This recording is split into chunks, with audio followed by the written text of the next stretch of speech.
Okay, I'd like to call this meeting to order at approximately 9:04, the October 25th, 2024 meeting of the Building Committee for the new DPW and Fire Station. Apologize for my voice. Obviously, I got a cold. I did take a COVID test. I don't have COVID or I wouldn't be here.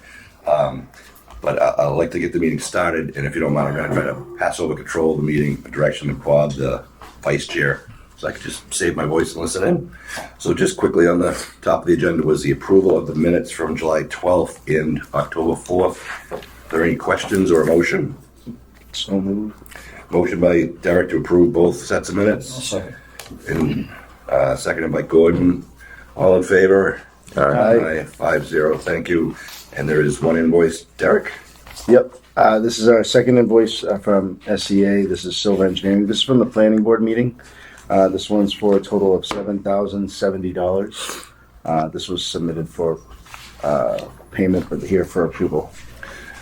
Motion by Derek to approve. Yes. Second by Alex. All in favor of approval of the invoice? Aye. 5-0. Thanks, guys. Just a quick update about the planning board. You want to talk about Taylor's time? However you want it. Yeah, sorry, the sun is in my eyes. So we did have our update with the planning board. Was it 3 weeks ago now? 3 weeks ago now? They did approve us to move into phase one of the project. There are still a few smaller items that I would say left over that we need to clean up. That Weston & Sampson is doing so with those plans, but they voted unanimously for us to move forward with phase one. So we were waiting kind of for that vote before we put everything out on the street. So phase one is out on the street right now, being the salt shed and the fuel island portion of the project, the site work. So the sub bids for that are due on November 6th, and the GC bids are due on November 20th for that. So hoping for some good bids there to get the first part of the project kicked off. But I think that Larry Silva and SEA, the third party consultant for the planning board, was very happy with everything that they had gotten back from Weston & Sampson. And we're working towards, tying up those final loose ends at our next meeting. I think it'll be December 2nd is the next meeting we're planning to hit for like the final portion of the project, which will close everything out with permitting. Right. And one of the trickier questions was the adequacy of the 36-inch existing drain pipe, and the pond has been lowered so that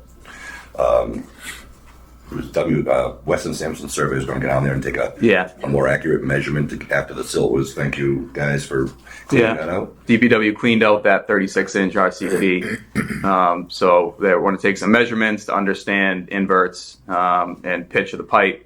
That'll help Larry Silva understand exactly what's going on with that pipe too. It seems like it's going to be a non-issue, that existing pipe. We won't need to do any modifications or additions to it. So it sounds like it's actually going the way that we kind of wanted it to, because I guess if we really did start to dig into it, you would start to involve the Army Corps of Engineers, and it got really muddy. So no pun intended, but so we're that should be a non-issue is what we're being told. Yeah. Right. And Bob Berskini brought up the question about the new building code. If there's any effect on us? Yeah, so we've been designing towards the new building code from the beginning. That all came in effect earlier this year, but as of July. So We're good. we've been designing towards the new building code. So there's no implications related to that. And just to tie up the loose end with the 36-inch pipe, so the engineers have gone out, they have surveyed. It's kind of what they anticipated, so that's being all documented. That's going to be filed, and we're ready for the next applicant, ready for the next filing, our next planning board meeting. So as Taylor said, it should be a non-issue, but again, all that it's clean and it's reviewed and we're able to see it, so thanks for that. Wonderful. The next part of the agenda is kind of a mishmash of things, all about basically cost estimates, some updates and stuff. So maybe Taylor, if you could carry the ball on this one. I apologize. We were supposed to meet last Friday, and I was late posting the meeting. That's why we're meeting this Friday, or today. Sorry. But go ahead, Taylor. Want to give us a review? Yeah, sure. I guess before we jump into the budget too, I do want to say we did it because it's kind of mishmash in here. Sean did a great job of including everything on this agenda. We did have another meeting with Holbrook. And so Holbrook had all of their consultants on as well, meaning their consultants for access control, their consultants for radios, Holbrook Regional. Steve Hook was on that as well, the fire department, our team, the design team. So what we did was we worked through that even further to really understand exactly what would be included. It really boiled down to the security system, the generator, the DBA, which is your booster signal for radios and cell phones in the building, as well as your overhead speakers throughout the building. So all of that, you'll see we did kind of deduct that out of the budget when you take a look at that. But so that's kind of finalized exactly what they'll be going for the grant for. Now, it's not 100% that we will get the grant money. They have to apply for it. They have to approve it. But it's pretty much, Steve's like, this is, 99% you'll get these.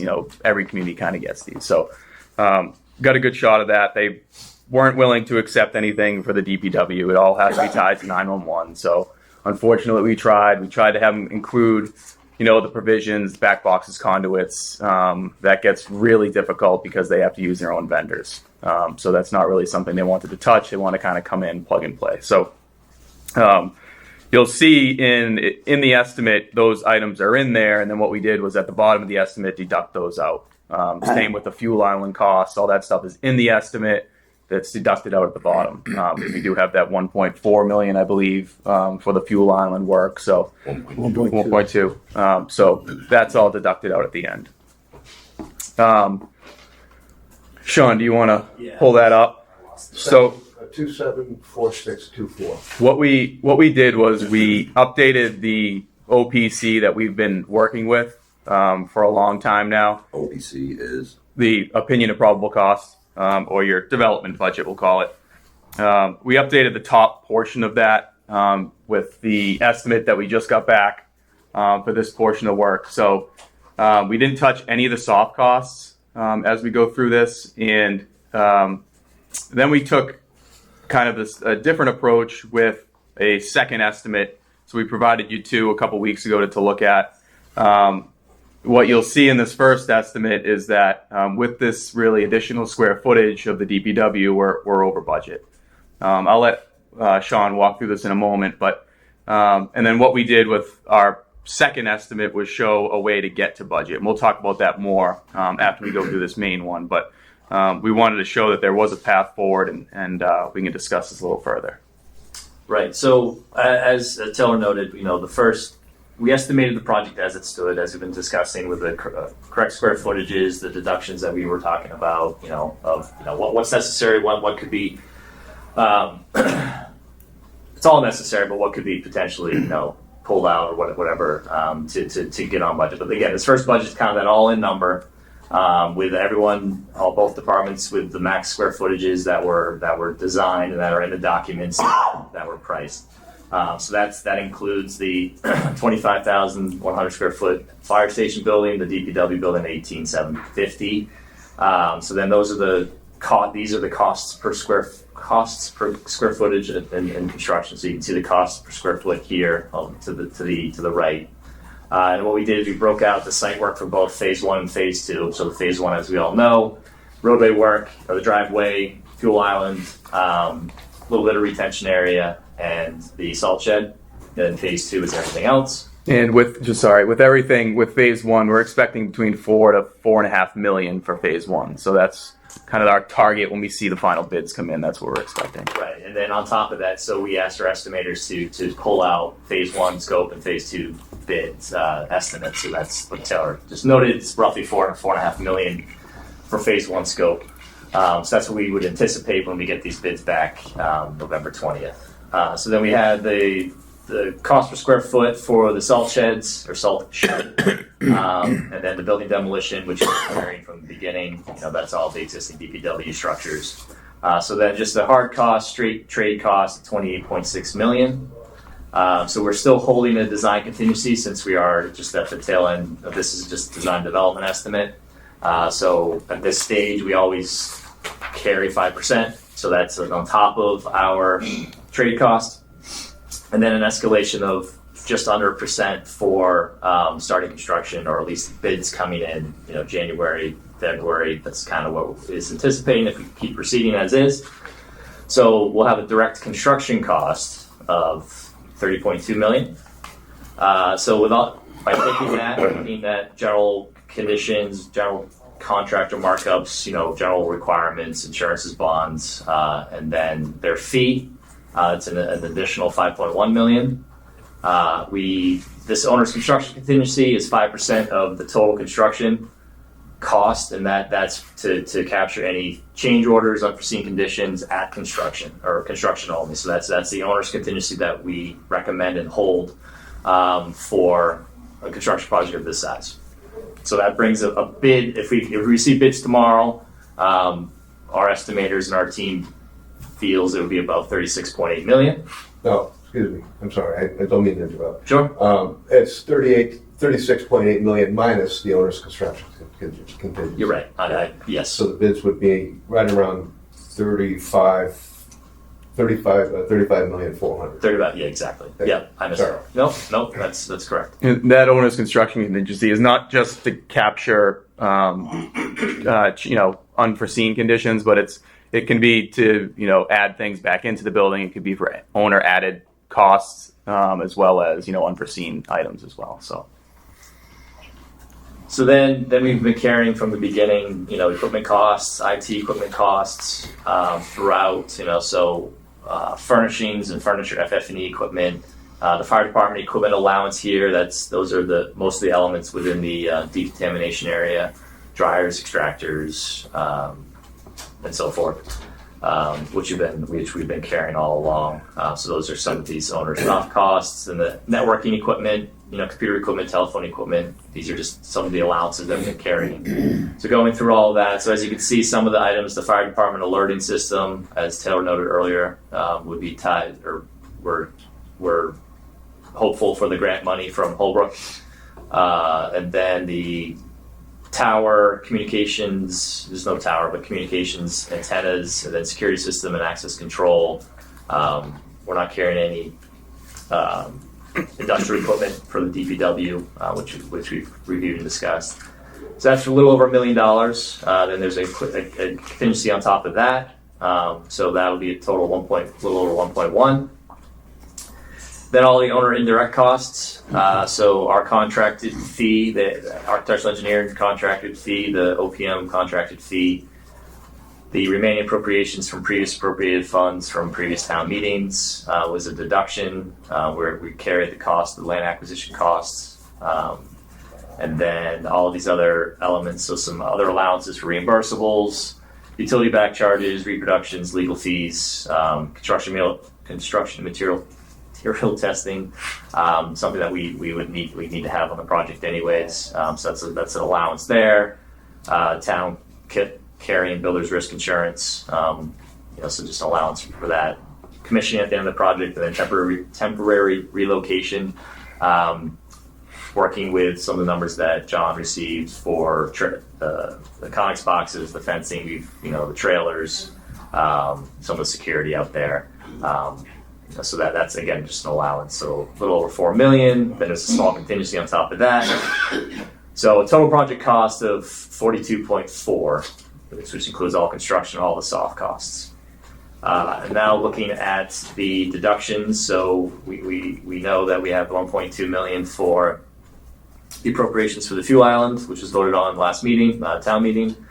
And then these are the anticipated costs from the grant funding from Holbrook.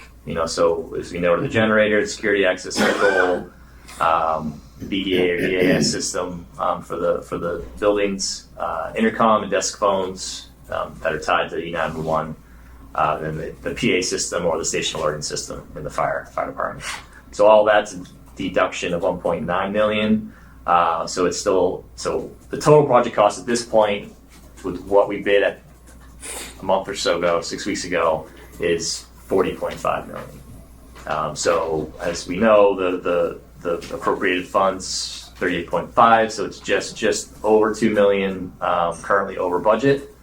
With, as we've been noting, this doesn't have any deduct alternates. This doesn't have any material changes for these deduct alternates. This is just a straight bid of what we've been discussing for the last year plus of documents. So from there, do you want any questions on this, or go into our recommendation about how to proceed from this point? Could you just scroll up for 1 second? I just want to, hold on 1 second, right.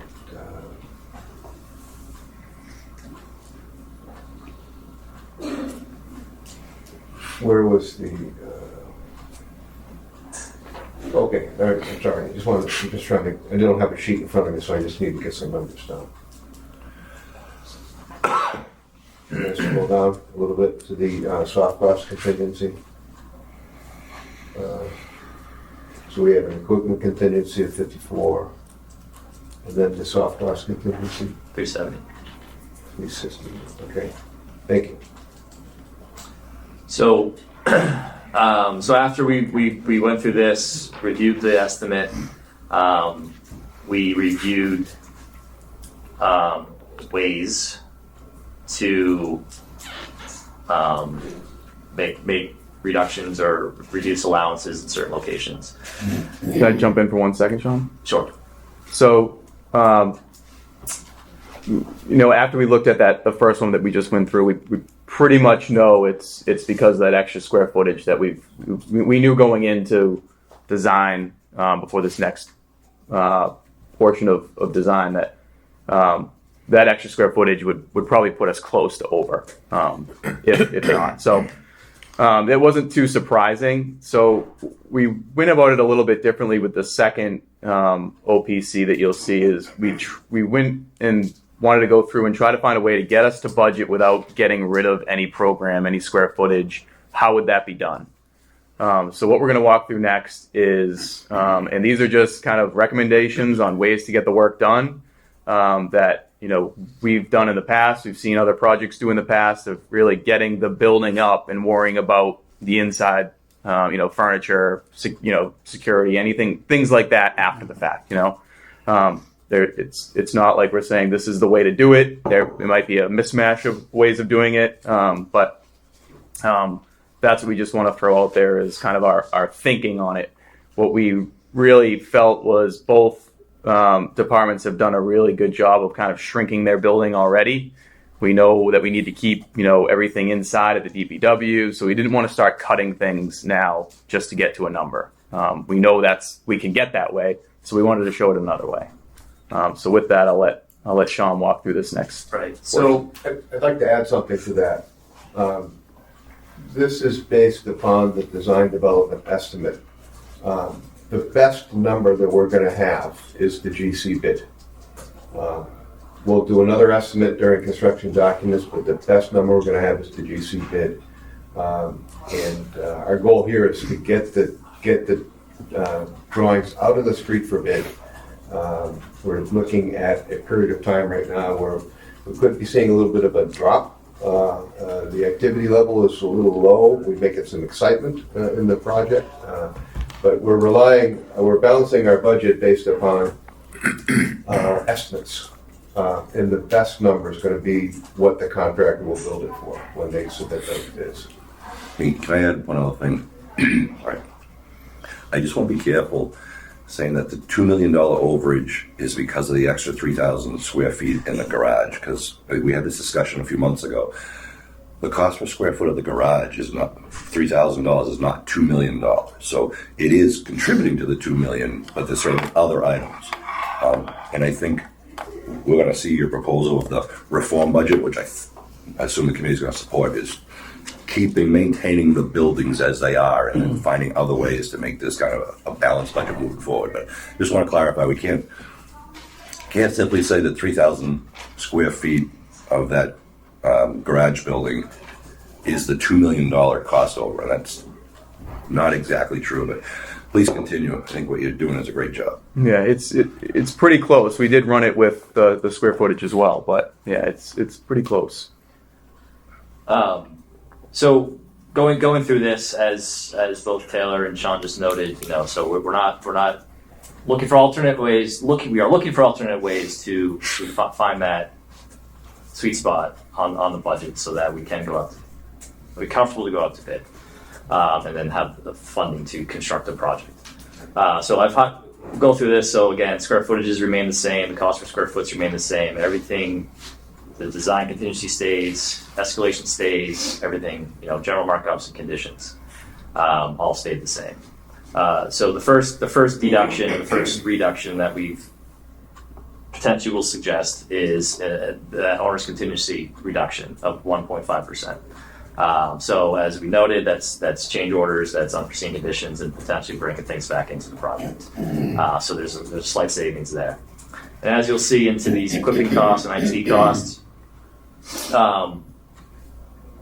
zeroing everything out. So being able to look at these for, these aren't things that you need day one when you start construction, but definitely things you'll need day one when you open the building. So as we know, starting construction early next spring. No, we lost it. 601412. Sorry, the system's having, it's not Sean's computer, it's the system in the room is having a couple of glitches. All right, they didn't like that one. 601412. 601142. No, 601412. 601412. There you go. Dyslexia.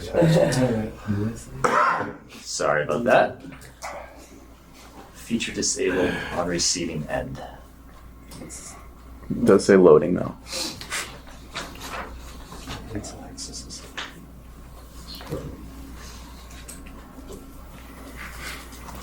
Do you have enough prints for everybody? No, I didn't because I knew we were sharing. Can we make some copies? Okay. Take it out of our budget. Yeah. You can.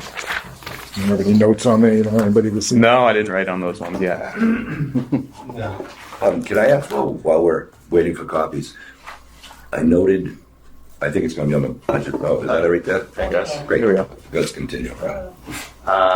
Okay, so you'll see zeroed everything out. So again, things that you're not needing day one of start of construction, but day one of starting operations. But as we know, next spring starting roughly 18 months, so almost 2 years to find the money to incorporate into the project. And that was $4 million, if I'm not mistaken, from the previous estimate. I think so. Yeah. Scott has my. So this is a little over 1 million here. So with the contingencies, 1.1. I think you're thinking of the owner's indirect costs, or below it were 4. So the land acquisition cost, now Scott not being in the room, but so zeroing out the land acquisition cost, reducing reimbursables, added services allowance by 50%, reducing construction material testing down a little bit by 35 grand. Commissioning, it's not a requirement, but it is a recommendation. But again, it's something to zero out to commission the building at the end of the project. And it is in the spec for commissioning. There's commissioning within. There's light commissioning, but if there's a third party coming into the project, coming in and commission the building 100% to verify that what they commissioned is accurate. But yes, there is commissioning by the subs, but this is the third party commissioning agent to not only commission the systems but also review building envelope potentially and Can you explain what commissioning is at the end of the project? So at the end of the day, when the building systems, the HVAC is up and running, it's the testing, it's the balancing of the system to verify that it's functioning as it was designed and as it was intended. It goes into the controls, not only the thermostats, but the O2 sensor, the occupancy sensors, the CO2 sensor. So it's making sure that every room is working accurately based per the design. Then it gets into the lighting controls, verifying that lighting control for each space is working appropriately and how that's also tied to the HVAC system. So it's basically the guts of the system, and again, a third party individual verifying that everything is programmed, everything is designed, everything is installed and designed per design. So it really is checks and balances at the end of the day that the building's functioning and working accurately. Another set of eyes. Another set of eyes. Thank you. And then the temporary location costs reduction. I think it was about 150,000. Which still balances what just John was working through for budgets. So again, going through all of these reductions, zeroing out a few items.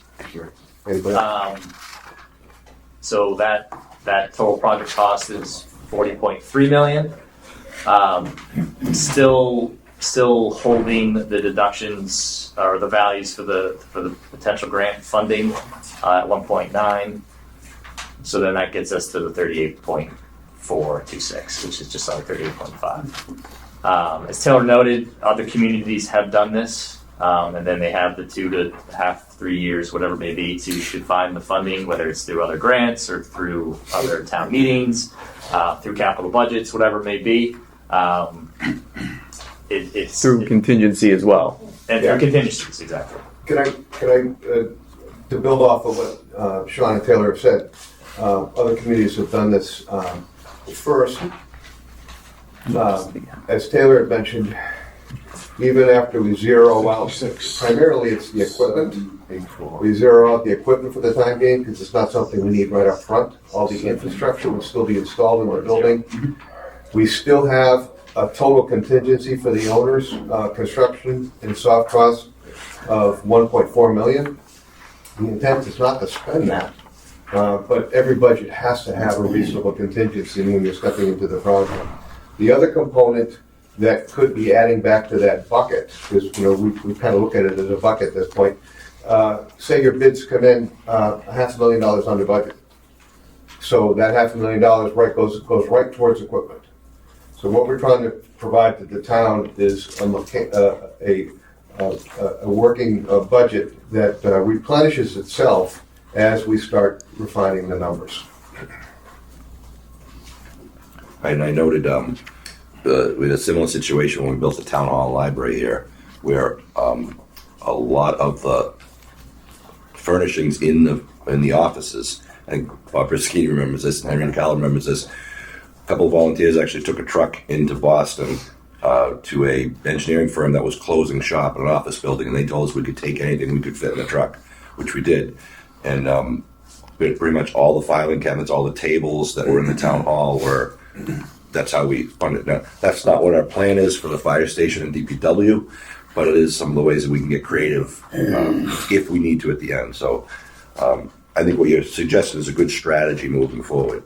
I'd like to give you another example. Edgartown Public Library, when we did that project, the town was in a similar situation, and our recommendation was we need to get the project out in the street, because the longer we wait, the more escalation builds to the cost. It just keeps on going up. And so their decision was to do something very similar to this. We scrubbed the last in items out of the budget so that they could feel comfortable moving forward. By the end of the project, and we still had left a contingency for the town, working contingency. By the end of the project, please excuse me. By the end of the project, we had sufficient funds to not use furniture or get furniture from and a library furniture is very expensive, to populate all the furniture, all the computers, and all of the AV back into the project without dipping into any other funds. It's just I think it's a good mechanism for rather than cutting square footage out of the building. Yeah, the biggest thing we're concerned about right now is schedule, staying on schedule. What we've seen with other projects is as you start to cut and you start to slow down, escalation keeps up with that. By the time you're done cutting, escalation is eaten into it. You're at the same number. So, But he's got a smaller building. but you got a smaller building at the end, yeah. So it's really what we're trying to show here is a way to keep this moving, get what both departments need, and then fill in those holes during the project and after. Right. So Are there any items on the equipment that has long lead times, so you don't have that 2-year window? It might be less than that. I mean, some of the technologies might have some longer lead time items. any of the fire department equipment is pretty readily available. That stuff I'm not worried about. And you know, typically that equipment, like the furniture design in that process, that equipment design in that process usually doesn't start until 25-30% into construction anyways. So, you know, knowing on this project, you know, if we are zeroing these out, you know, we would start that process earlier and just get those budgets, you know, set in stone a little bit sooner, you know, so that we know what funds we're going to need. So it is the equipment cost. What about the installation? Is that in the budget? So the general contract, so all of the owner provided items specific to the equipment would be the contractor to install. Owner provide and contract. Owner provided, contractor install. Well, Furniture, no. yeah, furniture, the AV equipment is another vendor install item. So I think I was referring more to like the fire department equipment. Like washer, extractor, dryer, that stuff usually is installed by the GC. But Rick's right. I mean, the AV contractor, whomever that may be, they would come in and grab the cabling that was already installed by the electrical contractor, and just turn it, not turn it, but you know. And so your design right now is kind of plug and play. Exactly. Right, and some of this normally would be bought at the end of the project anyhow. Right. Towards We're the gonna end, buy our yeah. audio-visual screens on day one of construction. Exactly. We're gonna buy them 2 years later, when they'll probably be much better quality anyhow. And less expensive. Yes, and similarly with any computer networks. I mean, I think the time will come where we'll have to make decisions on what money is available for equipment and then prioritize. I mean, I would think that safety equipment would be the first thing we want to implement into the building. Yeah, and what we would do too is start working with an audiovisual vendor or consultant. Same thing with furniture as well. Have prices, have proposals pretty much ready to go. Yeah. Know what the price is, and then as you get closer, it looks like okay, our contingency is going to be pretty plentiful. We can take 200,000 buy furniture now, that sort of thing. Right. So have everything lined up, ready to go. I don't want to simplify it, but it's similar to building your own house. You make decisions at the end about what kind of television, what kind of drapes, what quality of carpet you're going to put in, and we'll do the same with this building. And it looks different after it's up than Right. some of the stuff we plan now we may not want at that point. Exactly. So Everything that we're putting on the side, we're not throwing it away. Everything we're putting on the side doesn't affect the building structure. When you affect the building structure, that's forever. exactly. This equipment is short-term. It can be, we've seen fundraising activities to fund AV, all those things. But the most important thing is to get the building size that you need, and then figure out, once we get those bids, we'll know much better kind of where we're working, what we're working towards. Good, Sean, if you want to continue, Taylor.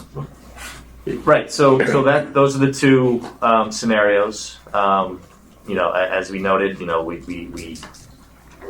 know per previous discussions, from just square foot costs, if there are reductions there, that's another way to get to there.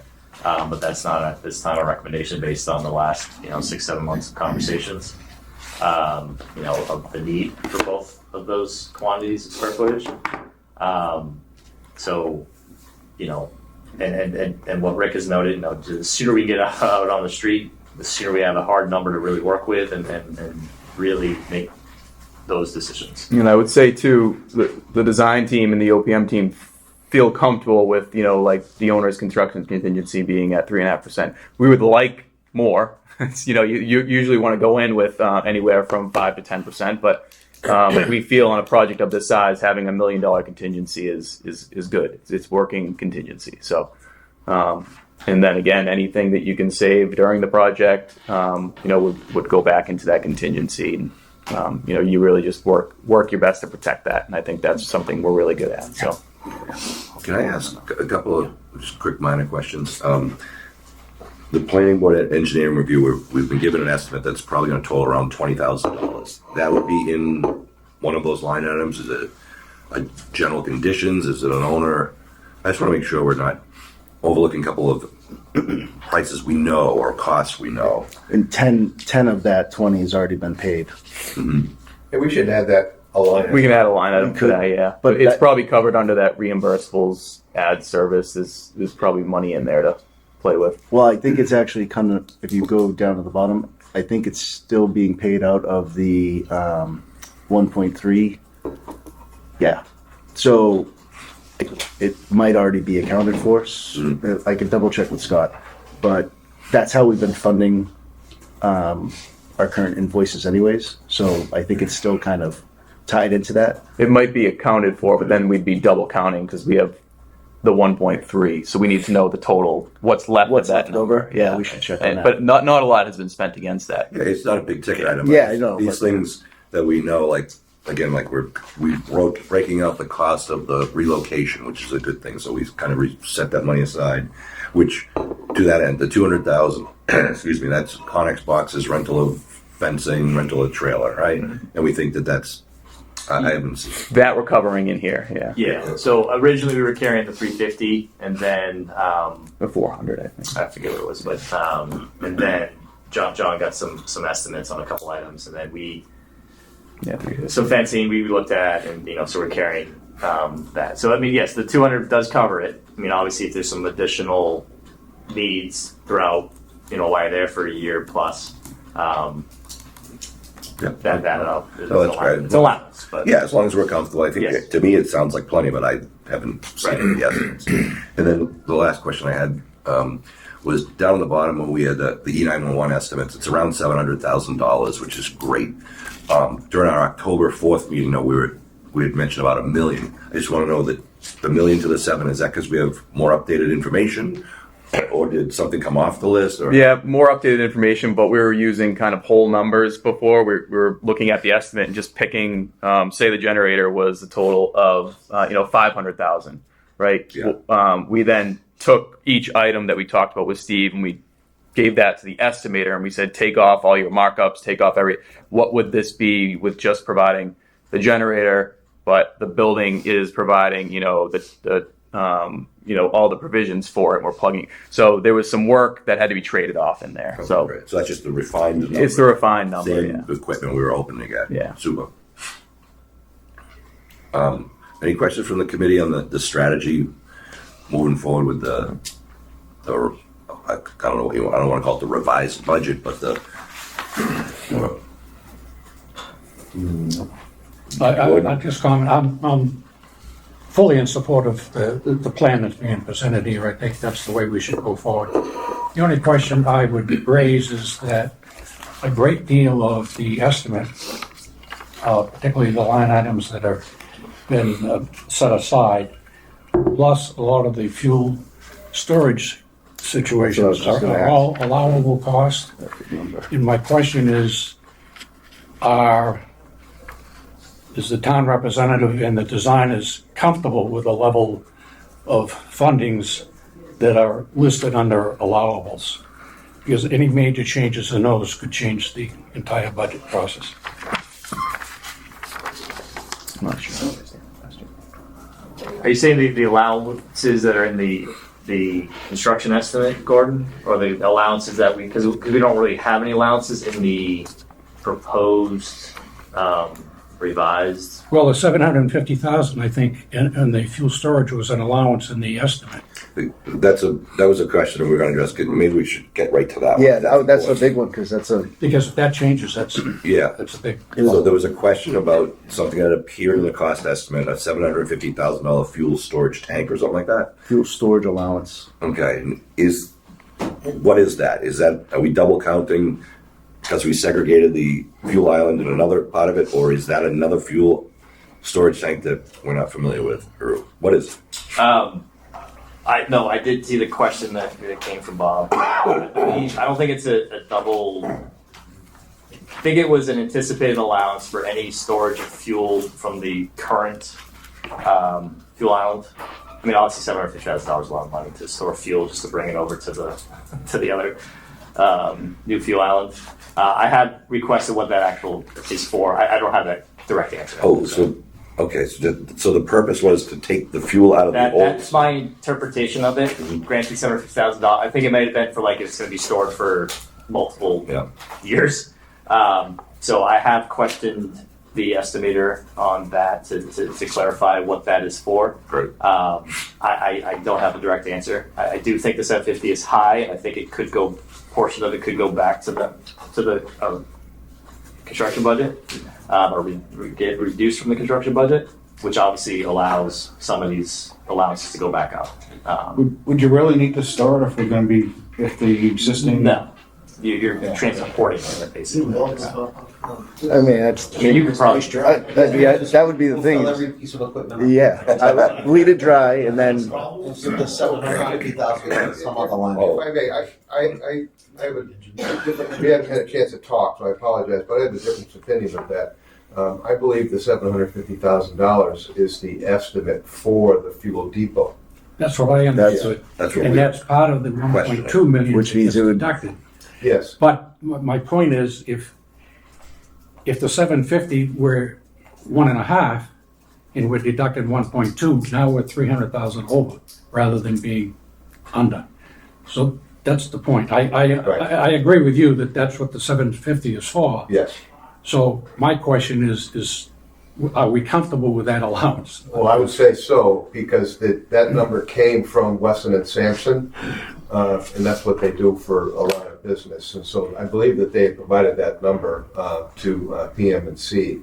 Okay. So that's part of the, they've got it here as an allowance because it's a lump sum. As design developed, they have a lot of items that are identified as, say, allowance. But that's information that was provided from history on other fuel management projects. I think that Brian has said at one point he felt that number was going to be lower than that. Yeah, he felt it would be lower than 1.2, but he came up with the 1.2 as well as that's all the infrastructure around the fuel island. It's not just the fuel island itself. Right. Yeah, but I think the question is, in the estimate, there's an allowance that's written here. So the Right. 750 is part of that 1.2. That's what I thought. It yeah. comes up, yes. I understand that. That's why I wanted to clarify that number was, you're comfortable with it, obviously. Yeah, and this is their line of business. They I don't know how many fuel depots and DPWs they do a year, but a lot of the feedback was from Weston and Sampson. Okay. So just to be clear, though, I want to make sure we've been having this discussion offline with the 1.2 million that the town appropriated was for the construction of the cost of the new fuel island.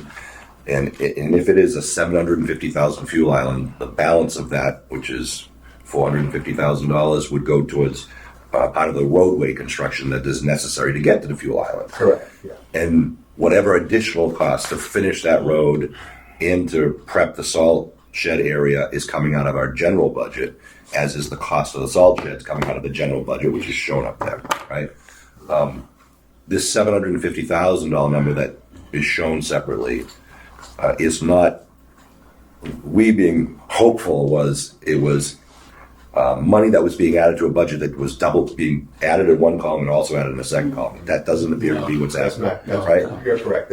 Okay. So wishful thinking, but we wanted to bring it up and make sure that we're reading it the right way. That would be nice to have that, but the way that Sean described it earlier is accurate in the sense that, the estimator, we want the estimator to have an all-in view of the project. So we didn't ask them to pull out the fuel depot and pull out this and everything else. Give us an estimate for the entire project and then separate it between phase 1 and phase 2. And then if you look at the bottom of so that's what you're seeing up above. And so what we took down below was the appropriation for the fuel island, which was not really an allowance. It's actually fact, because that's what was appropriated by the town. So that's coming off of the 40 million. So how that's broken up between the 1.2 and the 750, that gets into the minutia of it. The reality is the estimate includes everything, and then we're backing off what we know. We know that the town has appropriated 1.2 towards us, and we know that Holbrook hopefully will approve the grant money for the everything else to get us the 38.5. I'm good with, that's the way I understood it. Yeah. I just wanted to clarify We're on it the same because page. there was a discussion as to how that was being handled. Yeah, thank you. There's some other good news for the town too. It doesn't help our budget here, but in terms of communications and radios, the fire department will work with Holbrook. If there's anything else that they need in terms of those items, they'll be included in the grant as well. So if there is any updates that they need to do to their systems, they can do so with through that grant process. We just won't see it in our budget because it's not building related, but just the fire department can work with them to upgrade some things. Can you hit on G&H under 3, which is just an update about that whole fuel master fiber optic discussion, and then just give us a review of allowances or contingencies for anything underground that we might not find. So I think the last meeting we were talking with our IT director in the town, Wayne Norling, about making sure that we had everything we needed. Were you on that call, though? I was not. Yeah, I wasn't either, but I did get the update. So basically, I would say there was confusion, but originally there was anticipation that the fiber had to go directly to the fuel island for connection for everything like that. So subsequent to that meeting, I guess the new fuel master, I'm speaking way out of turn here, but basically the new connection, they can be done wirelessly or through Cellular. Cloud-based. Cloud-based. The whole thing can be done cloud-based. So we don't need to bring fiber directly to the fuel island, which originally the first call we did. So that's good news, so the town doesn't have to incur those costs to bring that. So now that fiber is just going to go straight to the maintenance building, Correct. and then it's going to get distributed from there to the rest of the project. So we're basically bringing internet service to the vehicle maintenance building with a fiber optic cable, and then that's going to communicate with the fuel island through a cellular network under this Fuel Master software, is it, I guess? Yeah, Basically. In layman's terms? yeah. No, that's the gist of it. Yeah. Okay. And we were still going to run a conduit over that way too, right? Yeah, there's still going to be provisions Just in for case. hard connections, conduit for that side of the driveway because of any future elements, items. But that was the subsequent phone call with Weston Sampson's Fuel Island design team, yourself, and Wayne. Wayne, yeah. I did note there was a discussion about what telephone poles we might use to run this fiber optic. I looked at the plan. There are currently 2 telephone poles. One's near the basketball court, and one's right near the corner of the vehicle maintenance facility. However, under our proposed project, they would be removed and replaced with 2 new poles, which would be just relocated, basically. But the same thing, we'd have the overhead capability to get there, because we're going to be building in that area of the basketball courts, obviously, so that pole's going to move. But it is shown on the plans, 2 new poles. So that works. Everything else, other than those 2 poles, which are replacing the 2 existing poles, everything else running to the buildings is underground. Yes. And to the fuel island, and to the salt shed. Okay. And then just contingency for unknown or hazardous materials. I'm not predicting a problem. It's just always plan for the worst, hope for the best. We have, I think, not a small contingency, but we have a contingency for that type of thing. I believe it's like. Yeah, if I may, right now we're sitting with between the 3.5% for construction and the soft cost contingency. We're sitting with a contingency of just under $1.4 million. The first budget that Sean and Taylor had presented, we were running at a contingency total of 1.9 in round figures. So we've cut $500,000 out of contingency. We've done a lot of poking in the ground. We've done a lot of analysis. Actually, in the monitoring wells in the front and back of the existing fuel depot are tested once a year. Yeah. So we don't know what we don't know under the ground at this point. It's like a needle in a haystack, but we've done enough investigations to feel pretty comfortable with what we have there. But to answer your question, right now with this revised budget, we've got contingencies of $1.4 million. So it's not a separate line item, it's just part of the general contingency. Yeah, no, it's, we didn't separate anything for land unknowns, we just have a lump sum. And It's opposed. There is $100,860 in the budget between phase one and phase two for that type of material. in what budget? In the estimate, In the estimate, Oh, yeah. the estimate, okay. And neither building has a basement. We have to do some digging for where the buildings are going. And then, of course, we'll have some trench work for utilities and things like that. But we'll do our best and hope everything works out well. Okay. Anything else? Any other questions about the proposed budget moving forward do we want to take a vote or kind of and to endorse a it? vote of confidence? Yeah, just to move forward in that direction rather than. Yeah. Yes. What would we like to call this? But can I ask the committee to vote to support and endorse moving forward with the budget that has, without the equipment allowances and furnishing allowances as presented on October 25th? I would so move that. Gordon moves, Second. second by Derek. Any questions or discussion? Rick has some. Sorry, Rick. Can I make a suggestion that it's actually the date of the budget, opinion of probable costs is October 11th, Okay, it's 2024. dated October 11th, presented October 25th. Yep, and the value is $38,426,636. That way you've got everything for. Thank you, Rick. You good with that motion, Gordon? Yes. You good with that second, Derek? Yes. All those in favor of endorsing and supporting that to move forward, please signify by saying aye. Aye. 5-0. Thank you, and thank you guys for putting that in. Moving forward, I'm gonna kind of turn this over to Bob, because Bob has gone over I guess both you can explain it better than I can, Bob, but he's gone over the cost estimate line by line, he's gone over the design and development plans and such. And I tried to list some of the things he brought up. I think we have answers for most of the things, but I just wanted to kind of check them off. The first one I had kind of brought up, sorry, before you get started, Bob. I talked to the fire chief and John Stone about this, and the last plan, I think that was in front of the planning board, I noticed the location of 2 light poles in the paved area right behind the fire station. We have been kind of trying to keep as an open area for just maneuverability and training and flexibility, basically. And so we noted that was the location of those light posts was going to be a problem, and I hadn't noticed them in prior plans. There are light posts on the westerly side of that area, like right along the edge of the property line near the cemetery driveway, for reference. And my request to Brian from Weston Sampson is if we could take those 2 poles out of the middle of that parking lot and perhaps put one over near the corner of the vehicle maintenance building, kind of shining into that area. And I did notice yesterday we were down at the site, the vehicle maintenance building right now has wall packs on that westerly side, which kind of face that area, so that's going to throw some light out there also. So if you see there's the plan.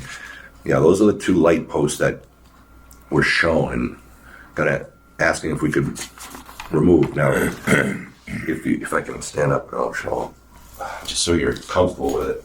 There are 2 light posts. I don't want to touch the screen, but there's one there and one there. And then this building here has lights shining this way. So the thought was potentially, if we needed to have more light, was right here. And in talking with the chief and all, we don't really need to light up that area like Fenway Park all night. DPW usually is closed at night unless it's a storm or something bad happening in town. Fire department will have sufficient lighting, I believe, and correct me if I'm wrong. So I don't think we want to put those light posts in that location. So we've asked Brian to take a look at it and to adjust that for the final site plan. Sorry, Bob, you want to carry the ball here? Sure. Sean's other item that he had there was the electric window shades in the training room, and I know that Sean went through and KVA and said that the new code requirements actually make this a better installation options for the room, so. It's more with the daylighting and electrical lighting for the room. So again, it can be eliminated. There is a cost added to that, but having it tied directly to the lighting controls, it works with the daylighting and it helps. It's part of the code. Sean, I was under the impression that there was a film window that we discussed when we went in to do the color palettes and the meeting that we had in Foxborough. Sure. Yeah. When we discussed those and when we were trying to value engineer things, the ladies that you had at the meeting said that there's a window that has a film on it that would kind of eliminate the need for these. Eliminate for the shades. Yeah. It really comes down, to the level of how dark you want the room. The film will get you so much. Yep. So these are more like blackout shades when you're trying to bring it way down to blackout. For audiovisual. For audiovisual purposes, like in this room, obviously, it makes it challenging. So yes, there are elements that are more cost effective to make it more have translucency to let light in, but not like reduce the glare and stuff like that. So big scheme of things, it's kind of a small topic, a small item, but I understand where you're getting at. It's a great thing to have. Right. We don't have it it's not in the DPW design either, so for their muster home. Yep. There's just one item we could look Sure. at. Short Yeah. money. I'm not suggesting you remove the window shades at all. I just think putting in the electrical and mechanical controls is just one more thing that the town's gonna have to maintain or repair as we go. And for the amount of times that we might have to go in and shut the shades or open the shades, I don't know if it's a thing that we really need. That's all. It's not a big ticket item, but I think it's more of a message item. Yep. No, and I think Not to the fire department, but We to the can- town as a whole. again, there's a handful of numbers in here that we could have set aside for once we do this CD estimate. Right. If we're down to a couple $100,000, yes, those are things that we can grab hold of. Well, I think what we need to start working at is because we're trying to limit we're lowering our contingency. We really want to tighten up on our documents getting into that construction stage. So I think I think the committee needs to make some decisions on certain things that we need to give direction. Say, all right, let's keep this, let's deduct this, or let's revise this, and let's make some decisions now so that KBA and Weston Sampson can implement those, and we'll have some solid things. If we're fortunate and we have some extra money at the end, we can certainly always revisit things, or soon we'll have to talk about add alternates too and what our priorities are going to be. Well, I'm sorry. Sorry, I appreciate the responses to the questions. I just have a few that I'd like to clarify.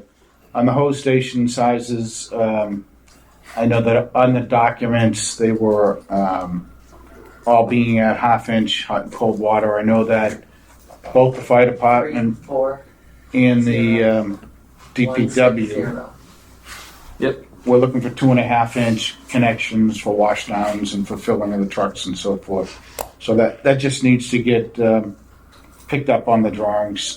Yeah, I think that was, in DD, we had that conversation, and then, as we're progressing to planning board, and now we're jumping to CDs. I think it's already been changed, honestly, for moving into CDs. But Just to clarify, because I had a meeting with Derek and the chief, just so we're sure, make sure I understand this right. There is some garden hose size in the middle of the apparatus bay, but it's on the outside edges of the bay that you had larger hoses. But they weren't shown that way. I think it was what Bob was saying, right? Right. And they weren't shown on the design development plan, or they weren't carried in the cost estimate. No, they were shown on the plans as a smaller size. Okay. And the locations were shown. Just a So matter we of need to revise what's shown on the plans for those. for the larger sizes. Yes. Okay. So that's in the fire bay and in the DPW. Correct. You will still have both. You'll have regular hose bibs, Yes. typical Right. household. Yeah. And then there'll be the larger Larger ones. The Yeah. truck And those are bills. gonna be on the outside edges of at least our bay. The placement of the DPW I'm not aware of, but So if we make those corrections, or updates, I should say, I guess. And then, that's fine. 340 Yeah, it's not liking it for some reason. 160. Yeah, it doesn't like that for some reason. All right. The, just a recommendation of extending the snow melt, on zone A to the back door entrance of the fire department, just, it's a few feet away, it'll help clear the snow from there.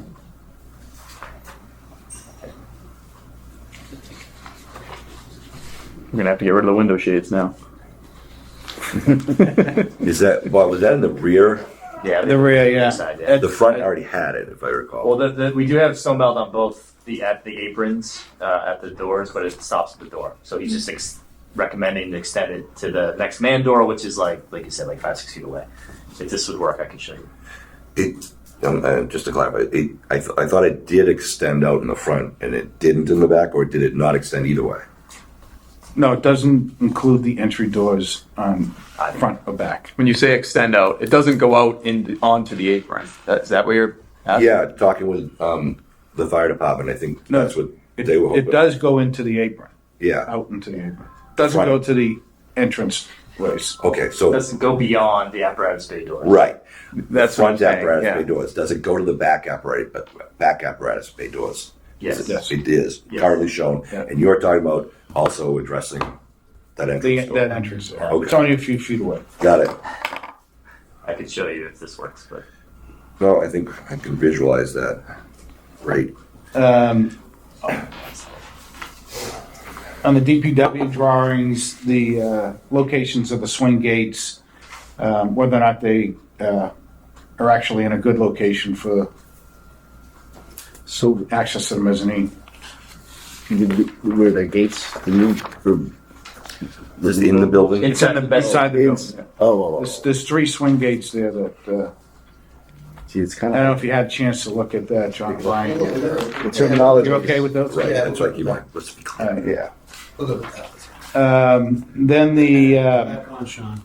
Yeah, it's the like 6 times ago. The salt shed elevation, I know originally it was 8 foot to the bottom of the canopy truss. On the phase 1 drawings, it's now at 12 feet. I believe that you guys took some measurements and need 15-foot clearance. Correct, yes. So that would be an addenda to the current bid docs? Sorry, did we get that 15 feet from somebody yet, or is this the first time? I know Yeah. we've discussed it, but Yeah. I know it wasn't. No, it wasn't. in It this. wasn't in here. It was after the fact when. Does Brian have that? Do you know? I don't think he had 15 feet. I don't recall. We told him. Yeah, I thought we raised everything. Yeah, so he I can know. stack the sand in. Yeah, yeah. But it's But the 12's not plan, enough. yeah, the plan doesn't show 15. On the phase 1 drawings? On the drawings that came out last week, Scott, on Tuesday, so. Yeah, the Facebook. Yeah, okay. So yes, that would be E&D the plans.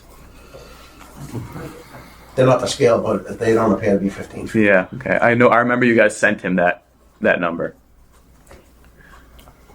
And then, are we good with having a wet system in the garages? I'm not sure about the operations of the garages during the winter time, if the doors all get shut, not left open. Yeah, Those are always closed. yeah, we closed. Do you have a wet sprinkle system now? Or do you have any sprinkle system? No. Never mind. Roof leaks. That's just, Yeah, let me withdraw that 1940s building. Yeah. From Home Depot shop. You have a sprinkler. Yeah. Okay.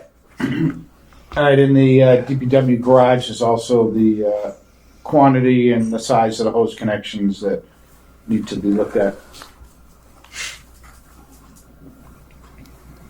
Same with the compressed air stations. I don't know if you guys had a chance to look at where they are and so forth, and that you're happy. Yeah, we like the compressed air, the locations, right? Yeah. They seem fine. And then just like Derek was saying, just a couple hose bibs on the inside and then a couple 2.5 inch connections. Do you guys have columns in the middle of your bay? No. All right. In the FD, there's 2 columns in the middle that at other stations that we visited, they had like a table set up around it that had hot, cold water, air, and communications. Just because it's such a large apparatus, bay, I didn't know if you guys had a column or not. No, we don't want them because we're gonna be. You're gonna be offset all the yeah, trucks all over every- the place. Yeah. So, explain to me what you'd use the garden hose for inside, and the larger hose, is that outside? Yes. It's more fulfilling. Fulfilling outside, Yeah. like, Paint machine, what you guys Sweeper, fulfilling this with? sweeper. Oh, the sweeper, yeah, okay, Cheddar. okay. We now use the fire hydrant that's on site, but we'll be losing it. So So like when the trucks come back and you wanna rinse the, salt off, how is it proposed? You do that inside the building? Wouldn't utilize the that's drains? what we asked at the last meeting was to have a knockdown area outside, and there wasn't anything on that last site plan. Meaning an area with a drain that you guys, No, we just need a slight ramp to be able to park the truck on to be able to actually wash it out. oh, to get under it, like kinda, Just wash out the sanders mainly. yeah, okay. Get on top of them. At the salt shed? Where, It could be by the storage building, Yeah, I thought it was by the phase 2. I thought it was Yeah, a phase 2 absolutely. thing. Yeah. but I just didn't see anything on there. But Chuck, probably should be caught by drainage of some sort. Mm-hmm. You know, I'm sorry, Brian, did you mention a ramp to do that? Yeah, it doesn't need to be a big ramp. So, and that's differentiated from the ramp that's at the salt shed? Correct. Yeah. Okay. Put that gas trap is right there, if they put it right by that. yeah, the gas trap is there. If we wash them inside. Sorry, where's the gas trap? The gas trap is outside the garage. Right where your bays. cursor is. I didn't know if you could see that cursor. And That's it's why. connected to the trench drains Okay. inside the building. If you wash them inside, those go to a tight tank. Oh, that's a tight tank. It should be a tight tank. Yeah. So Yeah, you don't have if to you're say gonna anything. wash inside, you're gonna have to pump them. You have to get to know that. Yeah. By code, because if you're storing anything inside, they all have to go to a tight tank. Okay. So, Well, just as Brian alluded to, a slight ramp on the outside just to rinse Yeah. down the truck. Somewhat near the 2.5 inch Yeah. hose rail. so we're assuming this 2.5 inch exterior connection is on the south side of your building? That, Yeah, I would say right where that yellow circle is right now, either in the front, the left or the right corner, somewhere in that area, on that wall. and I think, correct me if I'm wrong, if I visualize, there's a garage door, a single garage door on the south side, more towards the left of the building, right? No, No? Doors here. It's right in the middle of it? there's not. There's no There's door. no door, okay, there's only garage doors, that's, okay. So you have, Will that interfere with a future canopy? If you put that there? Oh, it's a good question. Well, the canopy doesn't have to connect to the building, right? right, you You stand could, up. you could probably put like a 20-foot gap between it and then do the canopy farther down. Yeah. That way you guys would still have that area. Why don't we have Weston and Sampson, show some areas and send it over and Yeah. get it approved. And if they could add that ramp, that would be great. Yeah, that's what I was talking about, the ramp really. I'm a little confused with the ramp itself. So the ramp is going to be coming out of the bituminous surface? And Yep. so it'll raise the vehicle, but it won't be like a mechanics section underneath. It's just going to be a slab of concrete It's coming out. more for drainage purposes. Exactly. It's- And it's then you can wash it like that. And So the water flows out of the back of the truck. Okay, all right, gotcha. Yeah. Well, like Taylor said, I'll have them provide some locations and confirm the hose location, the bibs, and all that stuff, and the sizes, and all that stuff. Just another item. I know you addressed this. It was the extra materials being supplied for It is stock. It is awesome. We have the same types of systems in each of the buildings, and just to clarify. Right. Yeah. So storage is going to be limited throughout, so we'll work with both departments and understand what attic stock is best to maintain. We typically do that near the end of the project when they're actually providing the attic stock, but obviously we could reduce it at bid time. I'm not sure where you guys store things now, if anything. Things in regards to like So the attic stock is like extra ceiling tiles, extra. I mean that's the building stuff, but then it's also would be filters for mechanical systems. If there's any pumps, stuff like that that would be useful for any future maintenance of building systems inside the building. We have a loft that we store everything on now. Gonna probably keep it on the mezzanine. Yeah, the mezzanine. So I think it's a combination of both buildings. And I'm not looking just to use to store their stuff, but both vice versa. So I think typically there's quite a bit of stuff. There's going to be brick. I don't whether we want to hang on to brick or not. That's something we can decide. I think before we go up to bid or not, right? So We just did something interesting in Stoughton because we were worried about brand new doors getting hit. And I guess there's a long lead time on getting panels for doors. We included door panels for overhead doors in the attic stock. So the contractor had to provide 5 panels in Stoughton for the fire department. So if and when they get hit, they already have the panel. They call up overhead door, come and just put this in. So it's a little added expense, but it helps, big time in the long run because trying to get them out there to fix doors and the amount of doors we have on both buildings might be a good idea something to think about. If the budget allows you. Yeah. Is it just the bottom section? We didn't do any of the windows section, yeah. So it's the bottom section, but that section can be used. Okay. But all the doors aren't gonna be the same anyways, right? Well, you could do one set for the fire department and one set for the DPW. If I don't mind skipping ahead, that was one of the items we wanted to note that we had.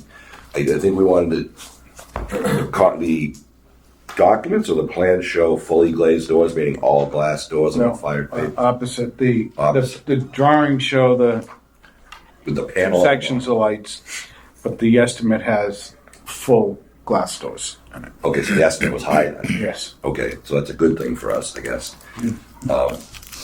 So because we had, so the drawings are moving forward. There you go with the So we were showing 3. The white is the glass. And and the solid panels like on the bottom are what Taylor was just referring to. None of the glass ones, but yeah. Right. So most likely that bottom one is most likely to get dinged by something or whatever. And especially since that's facade. And those are identical on the back of the building. We Reduce the glass on the back. Gotcha. So theoretically, it could be this on the front of the building as well. I think we were thinking doing 2 lights, not 3. Yeah, I would do 2. 2 for the How high front. would 2 go up? How big are those panels? What, 18 inches? But yeah, like 1.5. Oh, yeah, 2 at least. Yeah. You talking about 2 solid panels on the bottom? Yes. Referred to, not glass. Yeah. Sorry, at least 2 solid panels at the bottom. Yeah. Is what For you're the, saying. Yeah. 2 solid, 2 clear, 1 solid. So On both the front and the back? No, the back. That's I'm talking about the front. The back can stay with 1 light, just like that. That's the back right there. Okay. The front, I would The do front, I would. 2, 2, and 1 on the front.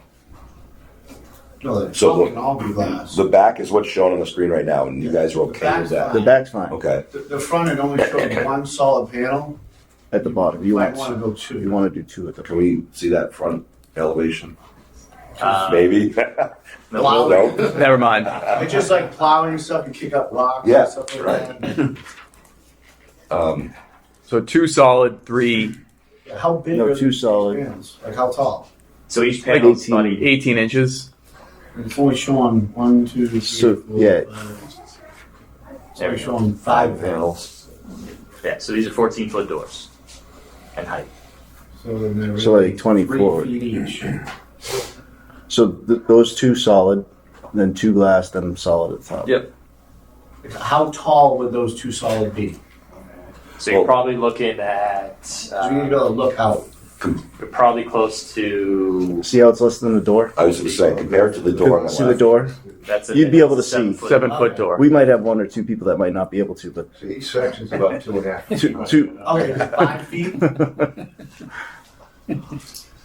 Yeah, they're more than 18 inches if you could. Yeah, then- Put doors. 5 sections, the doors are 13 foot 4. I don't know. One I think of they have spotty. Yeah, I just lost the drawing, so. Yeah, so they're a little over 2 feet high Yeah, 2.5 feet. each panel. So it's 5 feet. That's good. Yeah. Okay, so The back doors as shown are fine, which is 2 solid panels, 1 window, and 2 solid panels on the top. The front, you like the 2 solid panels on the bottom, and then 3 glass above, was it? Or did you want the top one? Top one can be solid. Sorry? Top one can be solid. So it'll be 2 solid on the bottom, 2 glass in the middle, 1 solid on the top. If the panels are, how big are each panels, did you say? 2.5 feet. I mean, the top should be all glass to let in light, so we can see. The bottom being solid is for protection.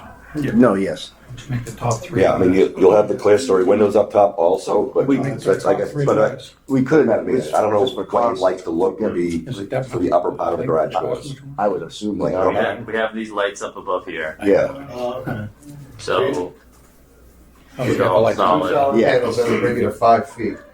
yep. yeah. I was just thinking aesthetically. Aesthetically, what? I was To thinking, make it glass all the way. why not put Glass the all the way top up? three up? Yeah, the top 3 glass. I don't know. I mean, we could. It's just for cost savings. We just assumed those glass panels I mean, must be more. Not to speak out of turn, but it's not a huge difference. You know, there it is more expensive all glass, right? But you know, if we're just talking a panel or 2 here and there, Yeah. it's not the end of the world, it's not, you know, maybe a couple $1,000s a door. I mean, granted, I know there's 10 doors, but or 5 on this side.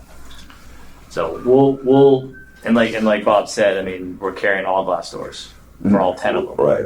So we can work We within can work it out. the But this is a detail I think we should knock down, because this is what people are gonna see when they drive by. You guys are gonna, so what is it that you guys would like the plans to show? That would be fine for the front. As is with 2 solid panels, 2 glass panels, and Or 1, no, 3. No, 3 3 glass on panels. top. We Yeah, could do that. Yeah. I like that.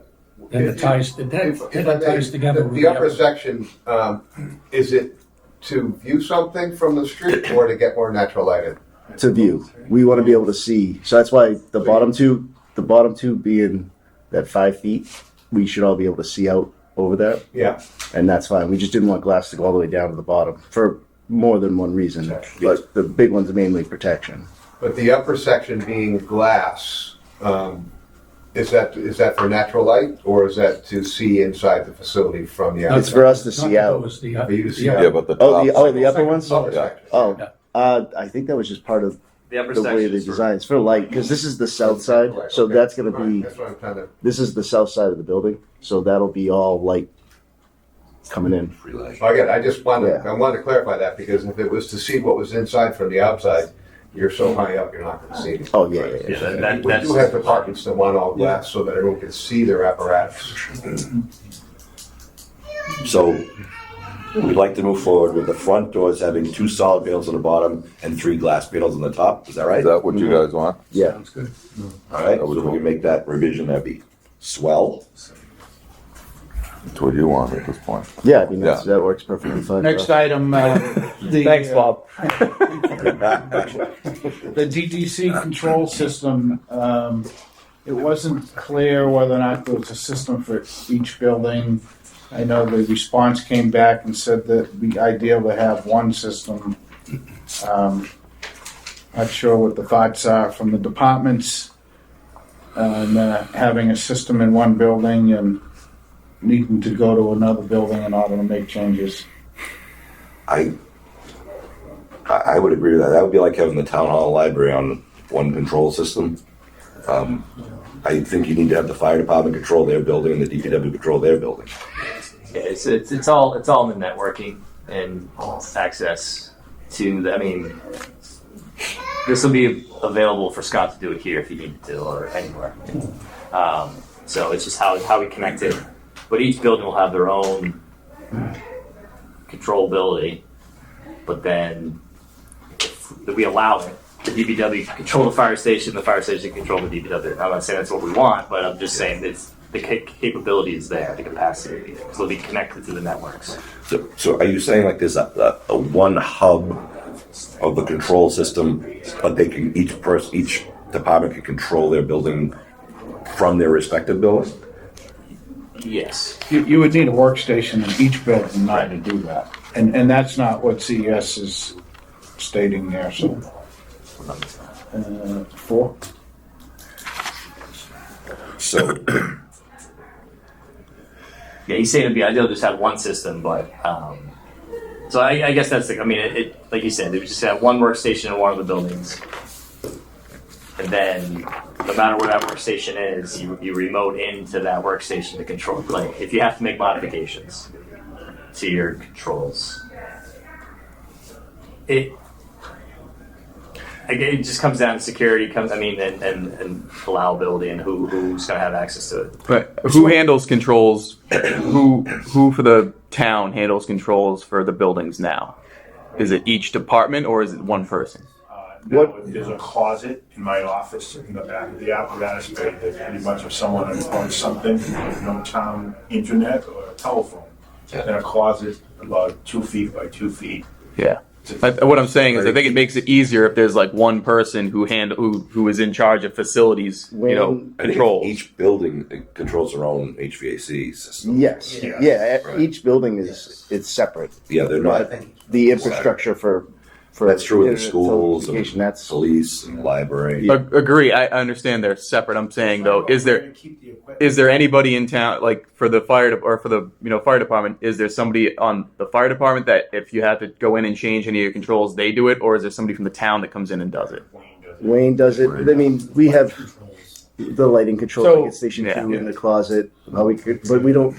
As of right now, we don't really have control. Yeah, I know. Right. Our buildings were both built in the. Yeah. Saying it'd be much easier for Wayne if he could control both buildings from one spot. Is what I'm saying.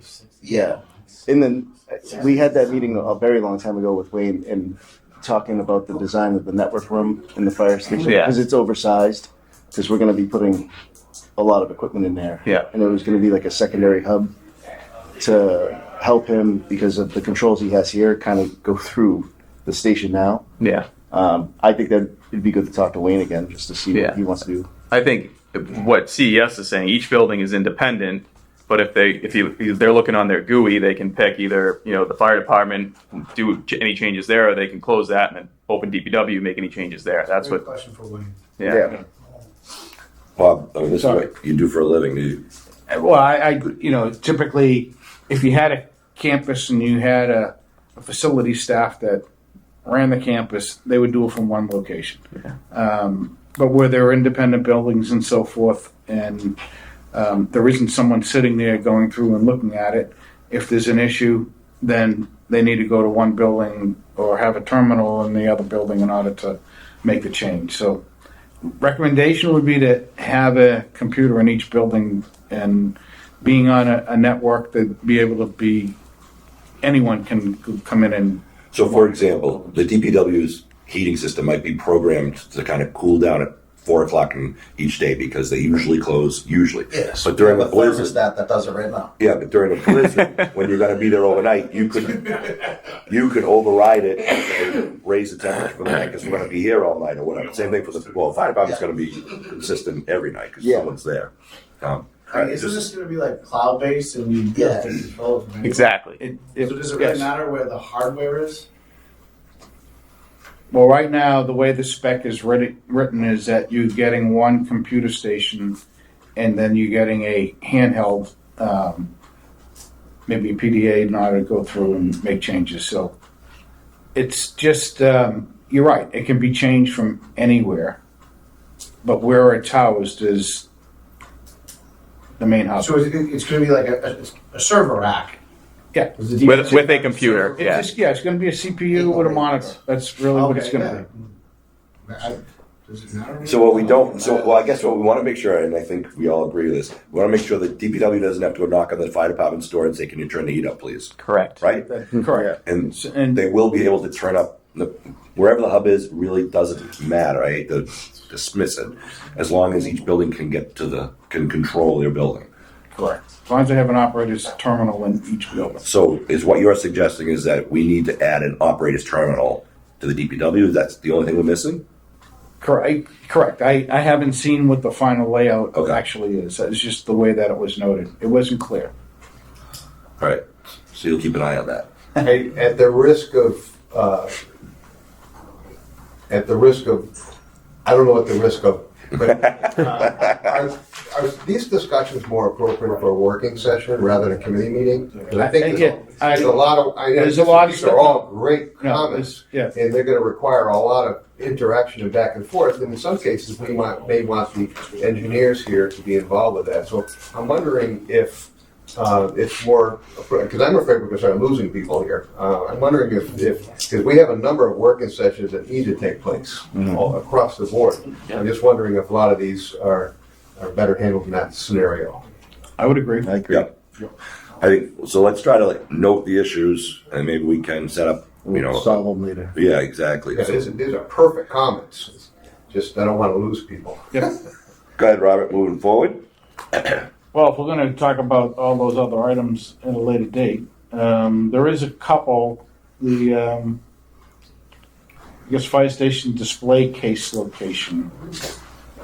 Is there some space allocated for that? We had We've discussed, discussed it a number of times. I forget where we ended up with it. to be perfectly there's honest. some part of it in the vestibule and some part of it in the lobby. Yeah. A resident of town was very interested in it and making sure we had kind of had a place for historical, you know, display, which is kind of typical of most fire departments.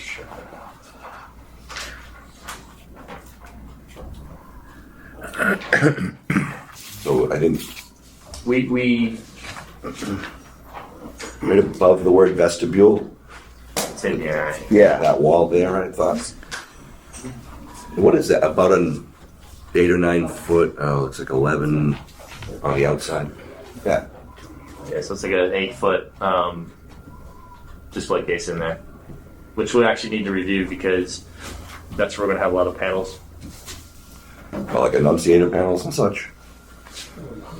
All right, so that, Well, yeah, that there, and then also in the lobby across, I guess in between those doors, the bathroom doors.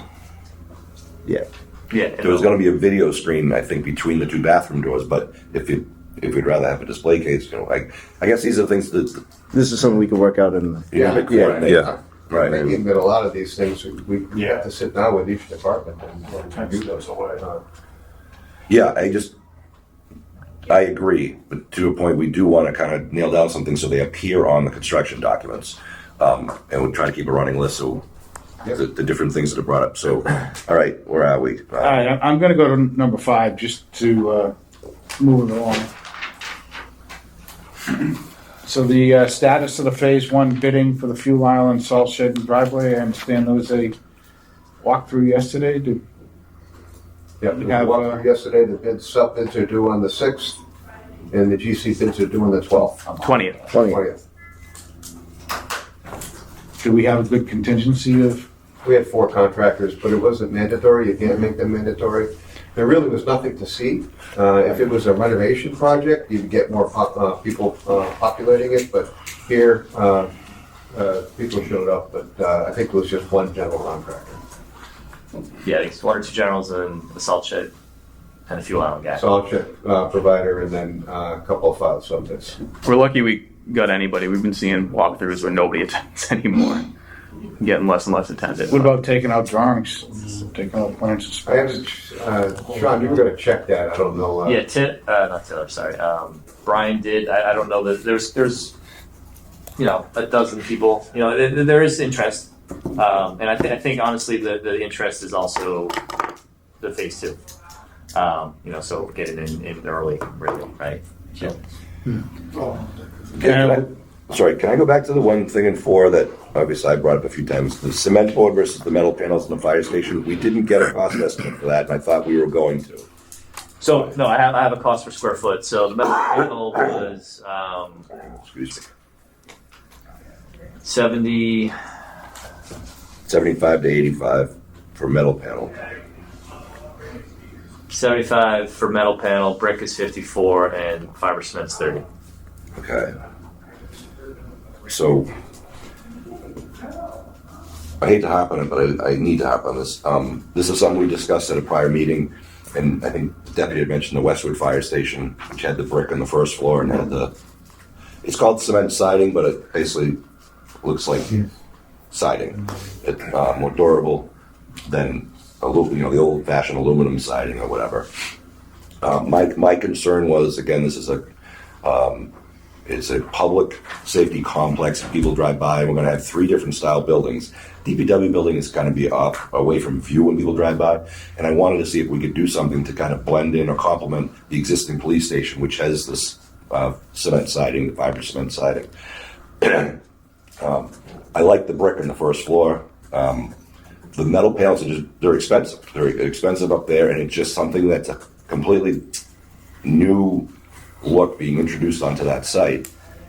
And I think we should look at using the cement siding for that second floor to complement it in the New England style thing. And it's half price. I'd be interested in what the committee says, the fire department, DPW, residents, whatever. Moving forward, what should we be building there? When you drive by, what is it that you want to see? I know Hingham has the metal panel design up top. I'm just not a big fan of it. No insult to KBA's design. I just think that the cement siding is more appropriate for our site and our existing facility.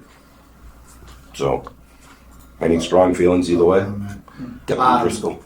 I'm not an architectural engineer or graphic designer or any of that. My only concern was from hearing from the KBA, they said the durability of the metal paneling was better, and the fact that we recently had to redo the police station concerned me. That was my only concern. As far as a resident, cheaper is usually better, but if it means it's not durable enough, then maybe it's not. And How long ago did we do the police station? The police station had a problem with the installation, I understand. It wasn't installed correctly. KBA designed the police station too. Okay. But it wasn't the cement board itself, it was the way, I guess the backing was installed or something. They didn't. Yeah, it wasn't installed correctly. The furring, everything was done wrong.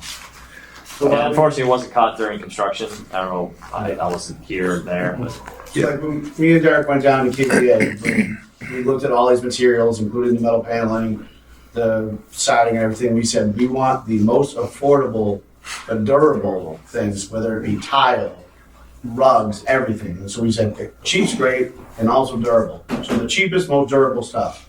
So if that's cement board, great. If it's metal paneling, great. I'm less concerned with the look as opposed to the function.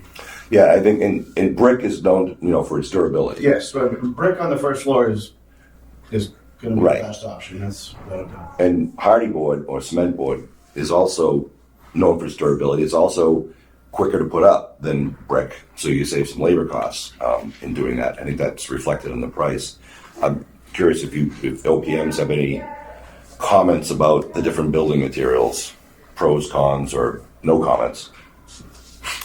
I think we've seen less brick and more towards the cementitious stuff lately ourselves, but we've seen both. I don't think we just did Stoughton, which was all metal panel. That came out great. Passed out before. We've done other ones, towards down in the Cape, which were more cementitious, and we've done some brickwork too. I wouldn't say one is better than the other, but we've done them all for really trying to fit into the community more than. Your experience there with that durability, like the deputy's talking about, what's your experience between them? Is there a drastic difference? Not that we've seen. No.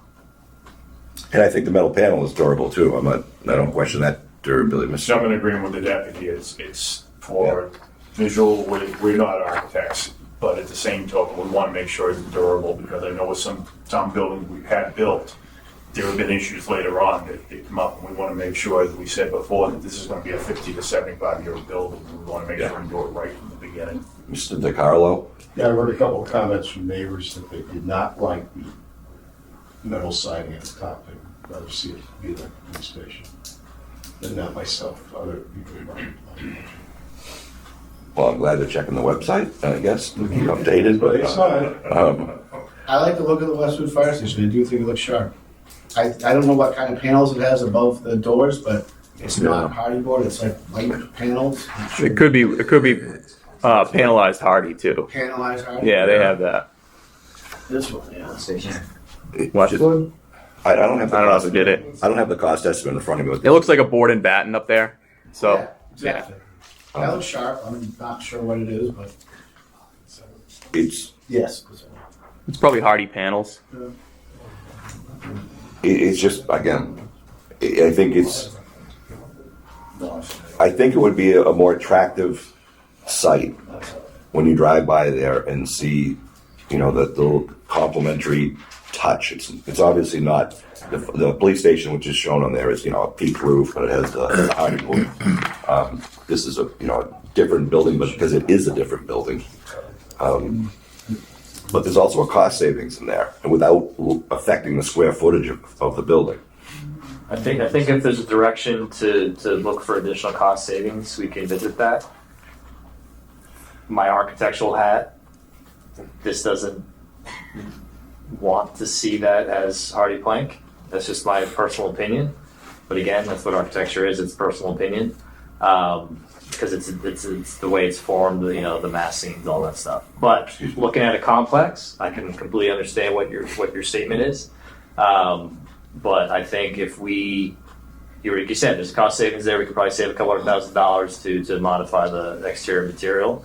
I think it might also change some of the other massings, personally, just from our standpoint. We're not looking to add costs back in, but if the direction is to simplify or look for cost savings, then I think we need that direction and move forward. Because again, we need to get this on the street. Right. So what do you have in for the plans? All metal, no brick, all metal? This drawing, so Just to show. Second story is metal. Just that. so everything that's tight, this is all Oh, brick, okay. and then this is all metal panel. And that goes around the back, I to see. Okay. all four sides. So metal panel back here, metal panel here, and then the back. Rick? I think that one of the things that we're seeing here, I'm an advocate of metal panel, to be frank with you. What we're seeing here is we're seeing a vast difference between the color or shading of the materials. Because you've got white and the brick is shown with a number of lines in it. So you're seeing a big difference between the two materials, and that's what everyone's reading. My theory on this would be that the final version, the colors will be more similar. Maybe, I'm not sure how, the brick is red or a reddish, and the panel is a gray or something along those lines. So the difference is not that great. We're looking at it without color. I think the metal panel is as long lasting as brick.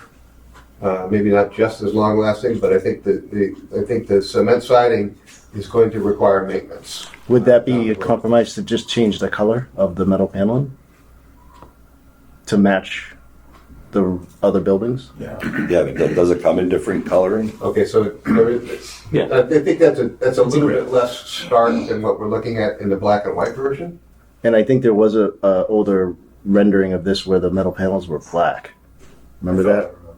Yeah, this And I is think that different, might be yeah. what people saw. Yeah, I thought they were. Remember that?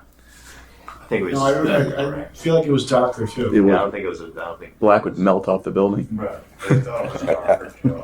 I We think wouldn't have it's- to heat it. Yeah, you wouldn't. Sean, Sean, Yes. And I agree. I'm sorry. no, I was going to ask Sean, you mentioned that to change it, we'd have to look at the massing and so forth. So it's not just a pulling off one and sticking the other one up there. You're saying that you really would have to redesign that for the proper massing? I mean, we Just so I understand the implications. potentially yes. I think I'm not the designer on this in the office. Just knowing them, they would want to modify some of these roofs. Not to go to gable stuff like that, but these overhangs, what's happening there? Because it's not the same. If I may, that's where I was going to go with this. If you were to just incorporate cement siding on that with the number of horizontal lines that are created there, and the design of the facility is not as colonial historical as is the police station. So the massing would change. Some of the roof termination details. If we just pulled off the metal siding and put up cement siding, it would look out of place. So there would have to be some detailed changes. There's some Well- changes, and I think, similar to what Taylor was just saying, they do make a hardy panel, so maybe we can look at that. So again, I think if the direction by the committee, by the team is for us to investigate material cost savings, I'm not saying to redesign the building, but if that's something to look into, then I think that's just what we need to go towards. Because again, we haven't started construction documents. We haven't been authorized to move forward. We need to get to the next estimate. And if it's as simple as just getting a material change with a deduct alternate, that's easy. But again, I'll have to come back to the table with if the mass needs to change, which I feel it will need to. Yeah, I would only comment that sometimes it's said if you're trying to match something and you can't quite match it, you're better off just making it the opposite. So that would suggest that you would do the metal and not, unless you've got it all so that it really matched the police station, you might be better off with the alternative that is totally different. It's just a comment. I agree. Chief, too, as well, just to clarify, I'm a fire chief, I'm not an architect. So basically, to break it down, what you're telling me is that if we change something here for a cost saving, we're probably gonna add costs on the other side. Right. We gotta look at it, and it almost seems like we should just be staying with what we're going with. Would that be your opinion? Just looking for a straight The up. beauty of opinion. architecture is that every change has another 10 changes behind it. This is a wall panel, so it's called what's a rain screen, right? So there's a different backup to it. It's different installation methods, and it's more, I don't call it contemporary, but it's more traditional construction nowadays for these types of buildings. Again, I'm not defending it, or it's just because where it's begun. And where we're at today, by changing it to a more residential material, it changes the construction type, it changes our detailing, and it modifies the construction of it. Again, I'm not against it. I'm just stating I think there's going to be some alternate changes, which may add some cost. It might be, you're not seeing the half cost of just the material change. It might be the quarter cost, or something like that. No doubt about it. And I think my assumption, I think it's pretty reasonable. There would be a net cost savings. Yes, the backing would change because it's a different material and all. But to go from $75 to $85 a square foot to $30 a square foot is an obvious savings. Add back the cost of revising, yes. Now, we do what the committee wants to do. I just want to bring this up because once we get into construction, we want to move forward with what we want to move forward with. So maybe we can discuss this at this upcoming work thing, but I don't want to. There's an obvious opportunity there to save some money and put it back in. Yeah, but how much money are we saving? Right. So I guess that's what I mean. we have to Really, ask. it's not a lot when you look at the whole project. And we don't want to pause and we want to get this out. Yeah. So I think we move forward let's just with get what this we out. have. And if Yeah. things change down the line, then so be Yeah. it. But But if we start changing it now, it's just going to delay things. And in the scheme of things, like I said, that's not a lot of material. I think So- I want to say, I don't have it in front of me, 2,000 square, whatever it is. Yeah. So I mean, you're not saving a lot of money. I'm fine. I feel it would be negligent if I don't bring it up because I have heard about it, and there are reasons metal panel would work. There's reasons that hardy board would work, or cement board, whatever you want to call it. So at this point, we would not make any changes, right? Maybe it's something we'd have to revisit if we had a god awful bid result. We'll cross that bridge. Hopefully, we don't cross that bridge. But and it could be one of the deduct alternates. I mean, Yeah. and No, I appreciate. I just Is that the direction trying to to have not change. just go? just go out and we'll. I don't want to disagree with you, John, but if you're going to do a deduct alternate, then you're going to have to do all of the design associated with that deduct. I know. Where's his cost? Yeah. Which raises our costs. If your wall design changes considerably.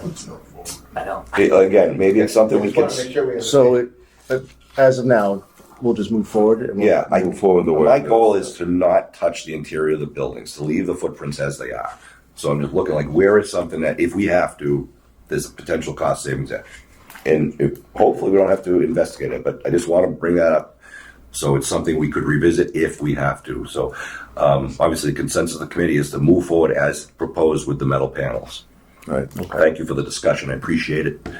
While we're back on four, before we go back to 5, Bob, if it's all right, Yeah. there was something that I did notice. And maybe you saw it when you did your detailed review of the documents, but it was a discussion we had a long time ago about the exhaust system. Instead of doing a Plimo vent, we wanted to do the above. And I know you took notes, but we never kind of followed back up on it. But that exhaust system that we saw at a couple of the newer fire stations that were built that have the boxes that are attached to the ceiling that push out the exhaust. Instead of, Smoke heater. it looks like a smoke eater, but it was a little bit larger of a box. So you don't have connections to the exhaust? Yeah, it's opposite of doing the Plimo vent system. The Plimo vent system, it does do a good job, but it costs us a lot more money because it's something that constantly breaks.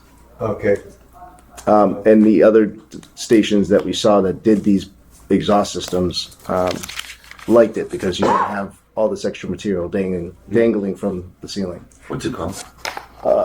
What the new system was called, I can't remember, Sean. We don't use them, so we'd have to look into it. I can get you I know one of the members did some homework on it, so I'll grab that from him and I'll forward it to you. But the other system that we currently use is called Plimo vent. But you don't want that. We don't want that one. You want, and currently the drawings show that. I'm not sure what. Yeah, no, we have Yeah, the that's what's in the drawing. yeah we have the exhaust system. Yes. So the evacuation system I think you're speaking of is a total space evacuation system. So what that does is it circulates or pulls all the air of the apparatus bay out because it's not connected to the exhaust pipes. So you have a lot of heat exchange, a lot of temperature exchange associated with that. And under those systems, you have to bump up your heating systems. Yes. So it's certainly doable, but it just means that as soon as you turn on that vehicle, that system goes on, or when it reads the level. I think I'm speaking correctly. If I'm wrong, let me know. But it reads the level and it automatically sucks the air right out of the space. Yeah. Is there a huge cost difference between? We only did one once in a temporary facility for the town of Chatham because we were doing apparatus in the DPW facility for a 12-month period while we built a new station. So we put those systems in there, but I don't know. We can research it and see. They were less expensive. I remember very loud when they kick on. And that's the major downside is, you're evacuating all your heat and then reheating. Yeah, having a radiant slab though, I Right. don't think you're really gonna pull as much heat out of the building. That's what they had at this station. I'm trying to look. I have my notes from 6 years ago. I'm trying to find where it is. Let's look into it. Yeah, and I know I have this document. Like one of the members, he was with me on this visit. He went and pulled up the brand and who makes it. So Derek's bringing this up because this company, like the proprietary company, it's the amount of money they charge to fix these systems is huge. The primal vent. Plimo vent. I mean, just for There's like no other just show for in an town, instance, so- these large hoses are hung with these pulleys. The pulleys break a lot, and to replace a pulley, I'm talking it's a little tiny pulley with a chain. Yeah. It's almost $800 each time just to replace that pulley for a pulley. So the cost of us maintaining that system is kind of ridiculous. So we want to try to save a little bit of money. Awesome. And the other option that you're proposing doesn't have the exhaust hanging pipes. It's just a ceiling mount. Yep. thing. You remember smoke eaters? From Yeah, exactly, It's right. like that, but they're a little bit bigger and they just stick to the ceiling. I'll find the information. And I'll get it out to us. I just want to make sure that we look into that before this kind of goes out. Good. Right, and I'm assuming Weston Sampson's adding the bollards that SEA had requested on the outside of the fire station on that driveway side. And Derek and Chief, we also, sorry. Was that an actual request or recommendation? it was probably a recommendation. You define it how you want. We'll have to look at what he's saying. I mean, I don't think we have to do it. I mean, I'm not against it. I think, but no, that would be actually. Cause I don't think those are in yet. Personally. Okay. There is a small detail, but a small sign in the front parking lot of the fire station. It says, what did it say? Triage. Triage. Parking. Yes. But there's no triage room So we anymore. can, so we'll want to pass that on to us to delete that from the site plan. It kind of brings up something that I think we're going to need a sign for regarding the DPW office is off-site. I think people are going to they're going to pull in that public parking lot and see the police station, see the fire station. Where do I go to talk to the administrative staff at DPW? So I think we're going to need a public sign somewhere to say it's DPW administrative is located at whatever your address is with the phone number or something. I mean, I think, wayfinding becomes an issue for people. Because I think a lot of people are going to assume we're building a new DPW, so this is where I go if I have questions. People are still gonna go out there. Sit Yeah, we don't want them to go. I found it. Sharon has the system. We don't want people driving around out back if we can avoid it. Or I know no. the driveway is going to say I'll Authorized pull only. an email to you. I know which one it is. Yeah, Well, Magna Grip is That's just the updated plan competitor roll. of Plan Roll. it's the Yeah. I'll find out what this is and I'll send it out. So, yeah, we're very familiar with that other company. Okay. the one that has the smokinator. Yeah, it's Murphy's Specialties, right? Yeah, that sounds right. That does the Magna Grip. Magna Grip is not what Derek is describing. Magna Grip is the competitor of the Plymouth system.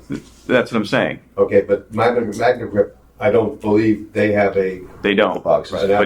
But he's talking about the Magna Grip. That's what I'm trying to clarify. Yeah, no, we don't want any of those systems that come down and hook up. We Right. want just the ones that are up on the ceiling. So the Magna. So I gotta Okay, try to that's find different. Yeah. Fully detailed. I spend most of my time in front of the Attorney General's office fighting over vehicle exhaust recovery systems. So I'd be more than glad to take that on with you. Okay. Lucky you. All right. I'm going to interrupt again, Mr. Chairman, if I may. Sure. Do we have business that needs to be attended to? All of this is very good. We need this feedback, but is there any business that needs to be taken care of for our schedule? Prequal, we want to talk about. That plus, I think the architect, before we lose people, I think we need to approve the architect to move forward with construction documents. If I know there's comments that need to be incorporated into the drawings, but until you move to the next phase, we don't go out to bid, right? Correct. Yeah. Yeah, I think I like what I wanted to do was put together a list of some of the things we have agreed we need to implement into these construction documents. Some of them are minor details, but things that we want to kind of keep tabs on. Okay, so if I may, and I'll stop. Okay, No, there's one other element that is critical to our schedule, and that's pre-qualification. Yeah. It's not on the agenda, but it needs to be reviewed with the committee either today, or we'll have to schedule a special meeting next week so that we can get moving with it. Pre-qual for phase one. For phase two. Phase two. We talked about it last week. Yeah. Our last meeting. Gave an update. When do you need? Tell us what you It need takes about 2 months to complete the pre-qualification process. of the subs and the general. Yep. And if we're going to be out to bid the first part of February, we need to. Our goal was to start this in our schedule. We had starting November 1. And that involves the committee. That's us.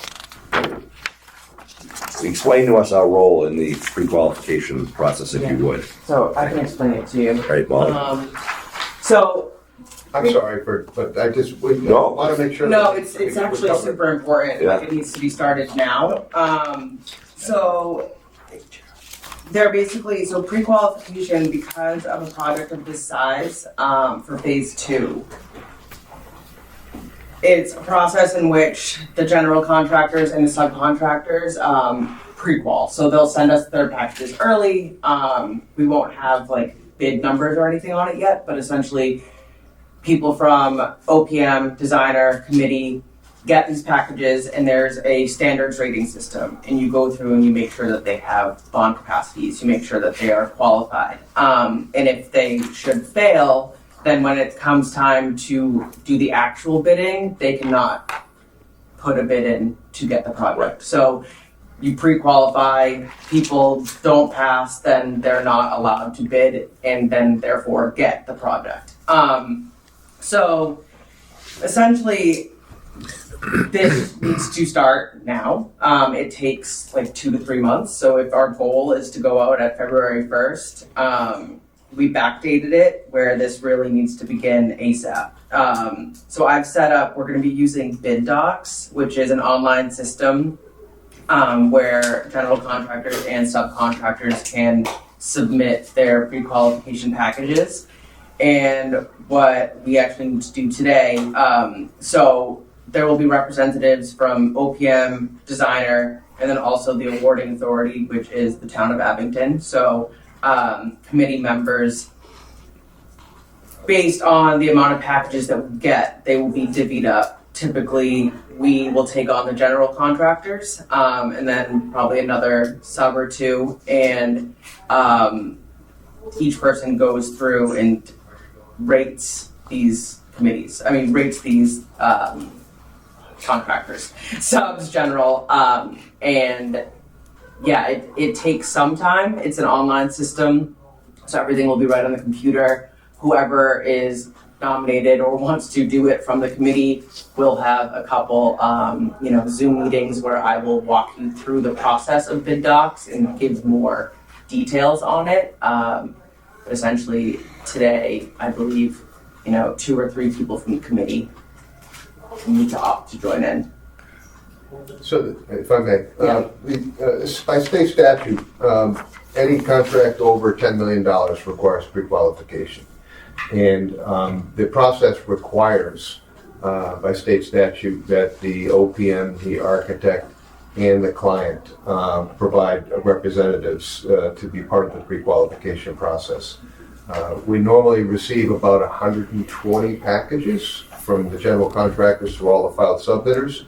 And depending upon the number of people that are involved with it, the wealth is spread across the group. What Molly's describing is a web-based system. There are a list of requirements that the contractor has to provide documents for, and there's a rating scale system that the review takes place, or the reviewers take place as they go through and rank the contractors. It's not rocket science. And it goes, once you've gone through one contractor, everything is in order and sequenced so that the reviewer can go through it relatively quickly. Bid Docs also does their own analysis and provides that to the client or to us as well. So it's an investment of time. It's not a huge lift. It's not an egregious amount of time. Alex from our office did it for Swansea, and I was on the user end of it. I was one of the representatives to go through. And once you get the hang of it, it's pretty straightforward. Once you know where everything is.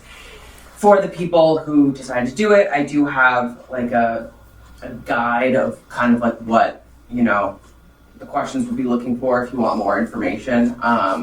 But yes, I think to successfully start going forward by next week, need some volunteers. Yeah. So is anyone interested in volunteering for that? Anybody have process? Anybody have experience doing it? We'll tell you what you need to review when you need to review it. When the packages come in, we'll break them up. And what would be that expected timetable of review? Yep, so it's right on the schedule that I passed out. So essentially, we put out the listing, Central Register deadline, aiming to put that out on October 31st, so then it would air on November 6th. And then we will get all the packages, we'll divvy it up. So then if you jump down to 4E, you would have through the end of November to the middle of December to review them. And if I'm being frank, it does not take that long. Like it's an allotted amount of time, so you could like, dedicate a day or two to like go through it. It does not take that long. And then, so the heavy lifting would be on our end. Basically, the reviewers would just need to take a day or two to go through the said packages that they have. But in order to make it by February 1st, the review would need to be done by like 12/13. Then there would be a couple like brief Zooms to just, if anyone had any questions, I would answer them. And then the evaluation report, would be completed by December 23rd, and the rest would be on us. And not to simplify, but is it mainly you're reviewing the submission and you're kind of checking the boxes? Yes. They have the bond, yes, they have the Yep. resume, yes, they're in the good pile. These guys don't, they're in the bad pile. It's literally like, hey, like, do they have 10 plus years of experience? Right. You find that, do they? Yep, 5 points. Do they not? 0. Like it's not- very straightforward. And Yeah. the contractor knows all of the pre-qualification questions and is So they required by submission online to put them in the order of the questionnaire. Mhm. So it is not a lot of searching. So you're not going down all through No. the file, yeah. It's not like reviewing OPM and architect. Years ago, part of the requirement was references. Yeah. And years ago, it was all cold call references. We didn't have a computer system that did it for us. Now, biddocs.com handles all of the references. So it really lessens the load for all of the reviewers. Because if you can imagine, if you had 10 contractors and you had to get 6 references for each, Yeah. you're trying to get people to answer your phone or your emails. Now all of that's taken over by BidDocs, so it simplifies things. Why would a sub or a general submit if they knew they couldn't check the That's boxes? a very good question. When this process started, it was started to weed out those contractors that didn't qualify. At this point, I think we've been doing it for 10 years now. So all of the contractors that wouldn't qualify have been weeded out. So the chances of finding someone who doesn't qualify is pretty rare. Yeah. Usually in maybe we reject 1 or 2 contractors per project. But a lot of people just don't go through the process if they know they don't meet the qualifications. Right. But it served a purpose years ago. But now it's more a pain in the neck. Yeah. But, and I think you've got a great opportunity here. You have 2 departments. If we could get 2 volunteers from each department. I've done it before. Yeah, okay. So you're one. I'll do, Yeah. Yeah, I think, yeah, I'll do it. Okay. Okay. So we can have representatives from the committee and It's not the Doesn't sound much. complicated. Yeah. Yeah. The computer does a lot. You need somebody And have you done it by computer? Yeah. So, It's gonna be so hard. yeah. So how many people would be? Sorry, so, I have AIDS out of the project. Yeah, for our offices, it'll be probably me and Alex. If you, So John, Derek, Alex I'll do it. is 3. Okay, I'm fine. hesitant because I might have a schedule conflict around that time. No, 3 is great. If you want to give another 4, that's awesome. But 3 is great. All right. Did Brian say you were in? I can help too. Yeah, Brian. Yeah, so Okay. the More the better. More, it makes it easier for everybody. I'll know my It's schedule in about honestly 3 very- weeks. I won't put you through the ringer. If maybe what we could do is, Molly, you could email out those, here's the schedules, but you could email out the rating form. And it's all spelled out, and then we can go from there. Piece of cake. Yeah, Holly can set up a Zoom and go through it. All right. So in the immediate future, we have Derek, Alex, John, and Brian. Thank you very much. And if we get a large volume, like I might be able to step up and help too, and we can reach out if we need another, a 5th or 6th or 7th person. Thank you. Yeah, I could certainly help out if need be. Awesome. Thank you. If you don't mind, I'm stepping all No, over go for everybody it. today. Yeah, go for it. So there's one aspect of this that the ratings are weighted. And we've done this so many times. We have the weighted ratings. They're arbitrary. In other words, the town could change the weight or of a certain item if they chose to. If they drove red trucks and you wanted to have that as a very high weight, you could change that. The system that we've been using is we've been using the same weighted analysis for the last 5 years on our projects. In each community has said we love just the way it is. We'll send this around. You can look at the weighted values to see if you want to change one to one direction or another. But it works. We do this process 3 or 4 times a year, and the weighted analysis that we've established it's been working. So. It's okay with you, we'll stay. Oh, no, we would appreciate your guidance in that regard, and I'm sure we'll follow it. If you do better with the weighted analysis on paper for the viewers, you can. We'll send you a letter. Yeah. Okay, thank you. Yeah. Thank you. Yeah. Thank you. And thank you for your help. Yeah.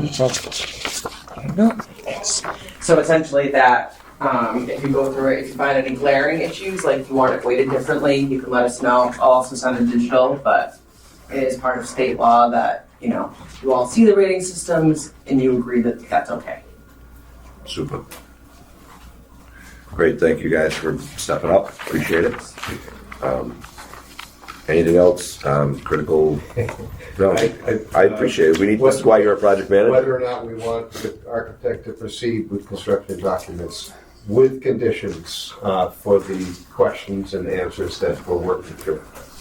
Yeah, to that, I'd like to do that, and to that end, I have reserved this room for the next 2 or 3 Fridays, whether we want work sessions or full meetings of the entire crew, whatever. So if you think it's beneficial to have a work session to talk about some details, and if there's a list we want to put together to forward to the team for the construction documents, maybe that's something we want to do. And I don't know who needs to be there. I don't know if the OPM really needs to be there. I don't think we need engineers or anything. I think we just need to discuss a few things. We'd want to be there. Okay. I think one of the things, Molly had put together an action list for today, but it gets in the weeds a lot of the stuff we were talking about. Yeah. So we don't need to go through it today, but yeah, it's just very. I'm not going to go through it at all, but Molly put this together, and these are the sort of things that, like in a working group, would make sense to go through. Bless you, because Basically anything that, I was kind of lost in today's meeting, but in other meetings, if there's anything like, hey, Weston Sampson, can you look at this? Or, hey, Derek, can you look at this? I note those things down in these action logs. So there's some extras up here A too. lot of them are minute details. Some of them are bigger. But So why don't we do next Friday? Next Friday, as a working group. As a weeds. yeah, Yep. and Bob had mentioned to me, like, we need to change the way we do our agenda to kind of adopt this format more so. Especially during construction, you'll see this with the Correct, new yeah. business, old business, things that are resolved, unresolved. Yeah. That's what we felt. We were like, there's a lot going on here. Yeah. So Molly was like, I'll put together an action log, and perfect. Yeah, we were going to go through it, but it gets into all the weeds that we were in before. So. And if anybody sees anything missing, oh yeah, Speak absolutely, up. please. Yeah. Anything from today, it can be small or it can be, But I think it's helpful to KBA and to Weston and Sampson too, where they can kind of track things, and we know that things have been addressed or answered or resolved, deleted or added. Yeah, it's going to be a running total. A living document. So, in that regard, do we want to take a vote to authorize KBA and Weston and Sampson to proceed with the development of construction? I shouldn't use the word development. With construction documents. With the caveat of the open. Yeah, I think we'll give them feedback. We're not locking everything in right now. But we'll try to get some feedback quickly for some of these detail items in the next week or two. Okay. Is it essentially authorizing them to do, we already approved the whole budget, is we're basically saying proceed with construction documents on that basis? that's correct. Correct. All right. Yeah. I'll make that motion. With the caveat that they have to address the open items. Right. Right. I'll second this. All right. So Derek, Derek and Alex, let me see. Proceed to construction documents. This motion was made and seconded. All those in favor? Aye. Aye. 5-0. I'm available next Friday if the majority of the committee and someone from Pomeroy wants to be there. We can kind of go over some things. at 9 o'clock again, does that work? Yeah. 9 o'clock. I think it's perfect to meet next week now that we have, an agreement to move forward in construction documents, finalize the last few of these little details and let the design team go. All right, so that would be what, both November 1st, I believe? Yeah, I think it is. Do we want to set up another full committee meeting, or Yeah, let's just do it now. Want Let's to get do it that done. following Friday after that? the 8th? Yep. Does that work for everyone? The majority, anyhow? So we'd have a working session on Friday the 1st, and we have an open meeting of the building committee. The working session is an open meeting also, but the building committee meeting on Friday the 8th, both at 9 a.m. This room is still preferred, right? Yep. Anything else? I know we did a lot today, and I appreciate your patience. I just have one thing. Sure, right. We didn't see the plans for phase one until the Tuesday that we met with Bob, and the loading ramp for the salt shed is not going to work for us in its current situation where it's placed. We want to be able to have the guys pull up to that ramp on the driver's side of the truck. Do you just want to reorient it, relocate it? Yeah, it doesn't need to be attached to the to the shed itself necessarily. It could be moved forward some so that the loader operator has enough space to do a 3-point turn to be able to come up on the ramp and load the trucks on their driver's side. Great. These are the details that are going to be critical for the construction documents. Can you sketch that? Yeah, just kind of like how our current setup is right now. It can be standalone. It's standalone now. It's by itself. It's not attached to anything. I think if you sketch it, it'll be easier for us to understand, and then Weston Sampson can just draw it that way. Yeah, we had talked to Take a Brian about picture it of what you before. got. Yeah, I think we should have Weston and Sampson jump on a call with them if it's Yeah. So it's back in not phase one. it's not additional cost. It's just moving the ramp that they show Correct. into Yeah, place. just moving it. That's important. We want operations to work as well as we can. You had another item too regarding the brine system and the. Yes. Currently, it's in the details, the plans, it shows a hose with like some PVC, schedule of 40 maybe, for the brine itself. I think the hose, right? It was just a garden hose Goes going to the garden hose. The common sprinkler is fine. That's what we have now. That's what we've always had. Seems to work fine. But it's But in I the think- wrong location, right? Where the head's shown, it's shown in the third structural bay. Yeah, You it's wanted in the it wrong in the- location. Second. We talked to Brian about it, moving it to the front third middle of the salt shed. And the plans currently don't show that. I know Brian was working on an addenda. Yeah. So Yeah, he might be working. yeah, we want to just confirm those. He's back on Monday. We'll follow up with a call or Yeah. Teams thing, whatever it is, and just go through your topics. Okay. I'm sure he has them, but Yeah, just so that we get him into this next addenda, so that again, the schedule 40 pipe, that's not a ton of money. It's just Yeah. one in the right locations. Yep. And then this isn't your last opportunity if something needs to change. Anyways, I'm not saying like we want the bid to be the bid, but if we have to relocate a pipe, we'll get shop drawings through the construction process. Like things will change. He'll review them with you. Okay. Like something you may want something different. Or Thank you, Bob, relocate picking up on that. Yeah, so the quote-unquote time-sensitive thing right now is any addenda for the phase one. So is the height of the canopy, this PVC piping you just talked about, and the location orientation of the ramp. And if there's anything else about that phase one, I think we need to get that in writing to the consultants here, Pomeroy, KPA, and Weston Sampson. Because obviously, instead of having multiple addenda, it'd be nice if the addenda had the 4 items listed or 5 items, whatever it is. Yeah, but like I said, before Brian went on vacation, I know he's working on addenda 2. Okay. Addenda 1 was the wage rates, just because they didn't come in time. Yeah. So we put out a separate one with the wage rates. But What was addenda 2 contain? this stuff, Okay. yeah, it's not together yet. But we want to make sure that it does include all these items. That would have to go out by next Monday. All right, Sorry, we're still doing this. the next addenda, yeah. Well, he hasn't issued any of them. Okay, so. No, he started drafting. I thought addenda 1 went out. Did you send it that? Oh, you did send it out at the same time. Yeah. Yeah, no, you did. Yeah. So the next addenda would be. When you say next Monday, you're talking about this Monday? Yeah. 3 days from now? It's gonna be Monday, yeah. Because you filed sub bids are due on the 6th, right? Yes. That's what you have. So unless that rent won't really affect the filed sub bidder. No. And it's just moving the location of it. Yeah, the size of it's staying the same. Yeah. It's just, That's, there's only 2 filed sub bidders on the job, so, however, we do have to get the attendance list to them. So the canopy height has to be either confirmed or revised, sorry. That's important. very.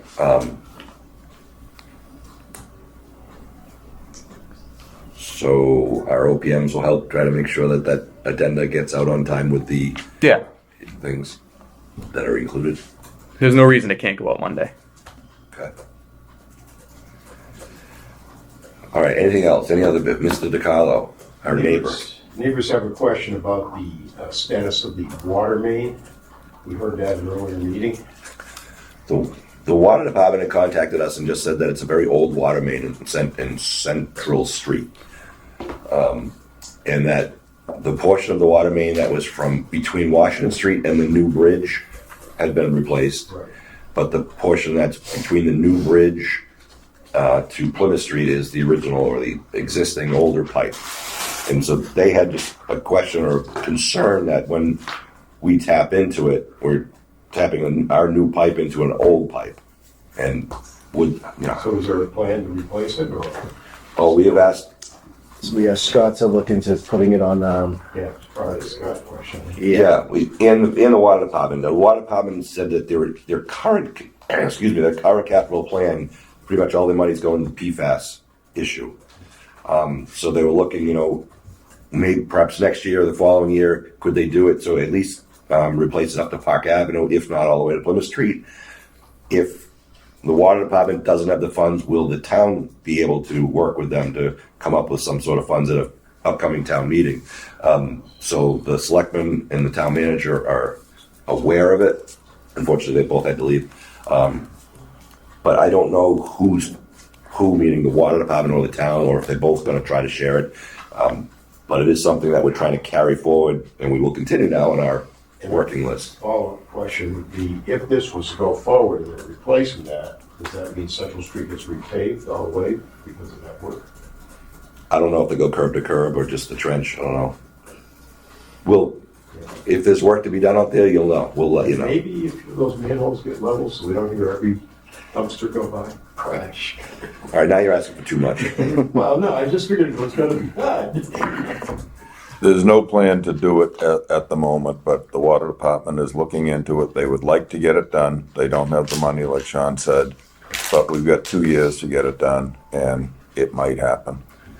I'm not sure the estimate that Brian sent us, I don't know if that included paving the whole street or not. Yeah, I don't know either. So it was, we appreciate them reaching out to us to, make sure the town. That's 2 weeks to drink the water. Right. Anything else? If not, it'd be a motion to adjourn with the working session to be scheduled on November 11th, and the next building committee will be scheduled on November 1st. November 1st. I'm reading it wrong. And the next building committee will be November 8th. We supposed to go to the working group. You're invited if you have any things. Want us there? Yeah. Yeah, I think that would be good, November yeah. 1? Yep. November 1, Yeah, 9 o'clock Friday. right here. Next 2 Fridays, yeah. All right, got it. So that motion to adjourn was made by Derek, seconded by Gordon. Again, thank you for your patience at 11:21 in the morning. Have a wonderful day.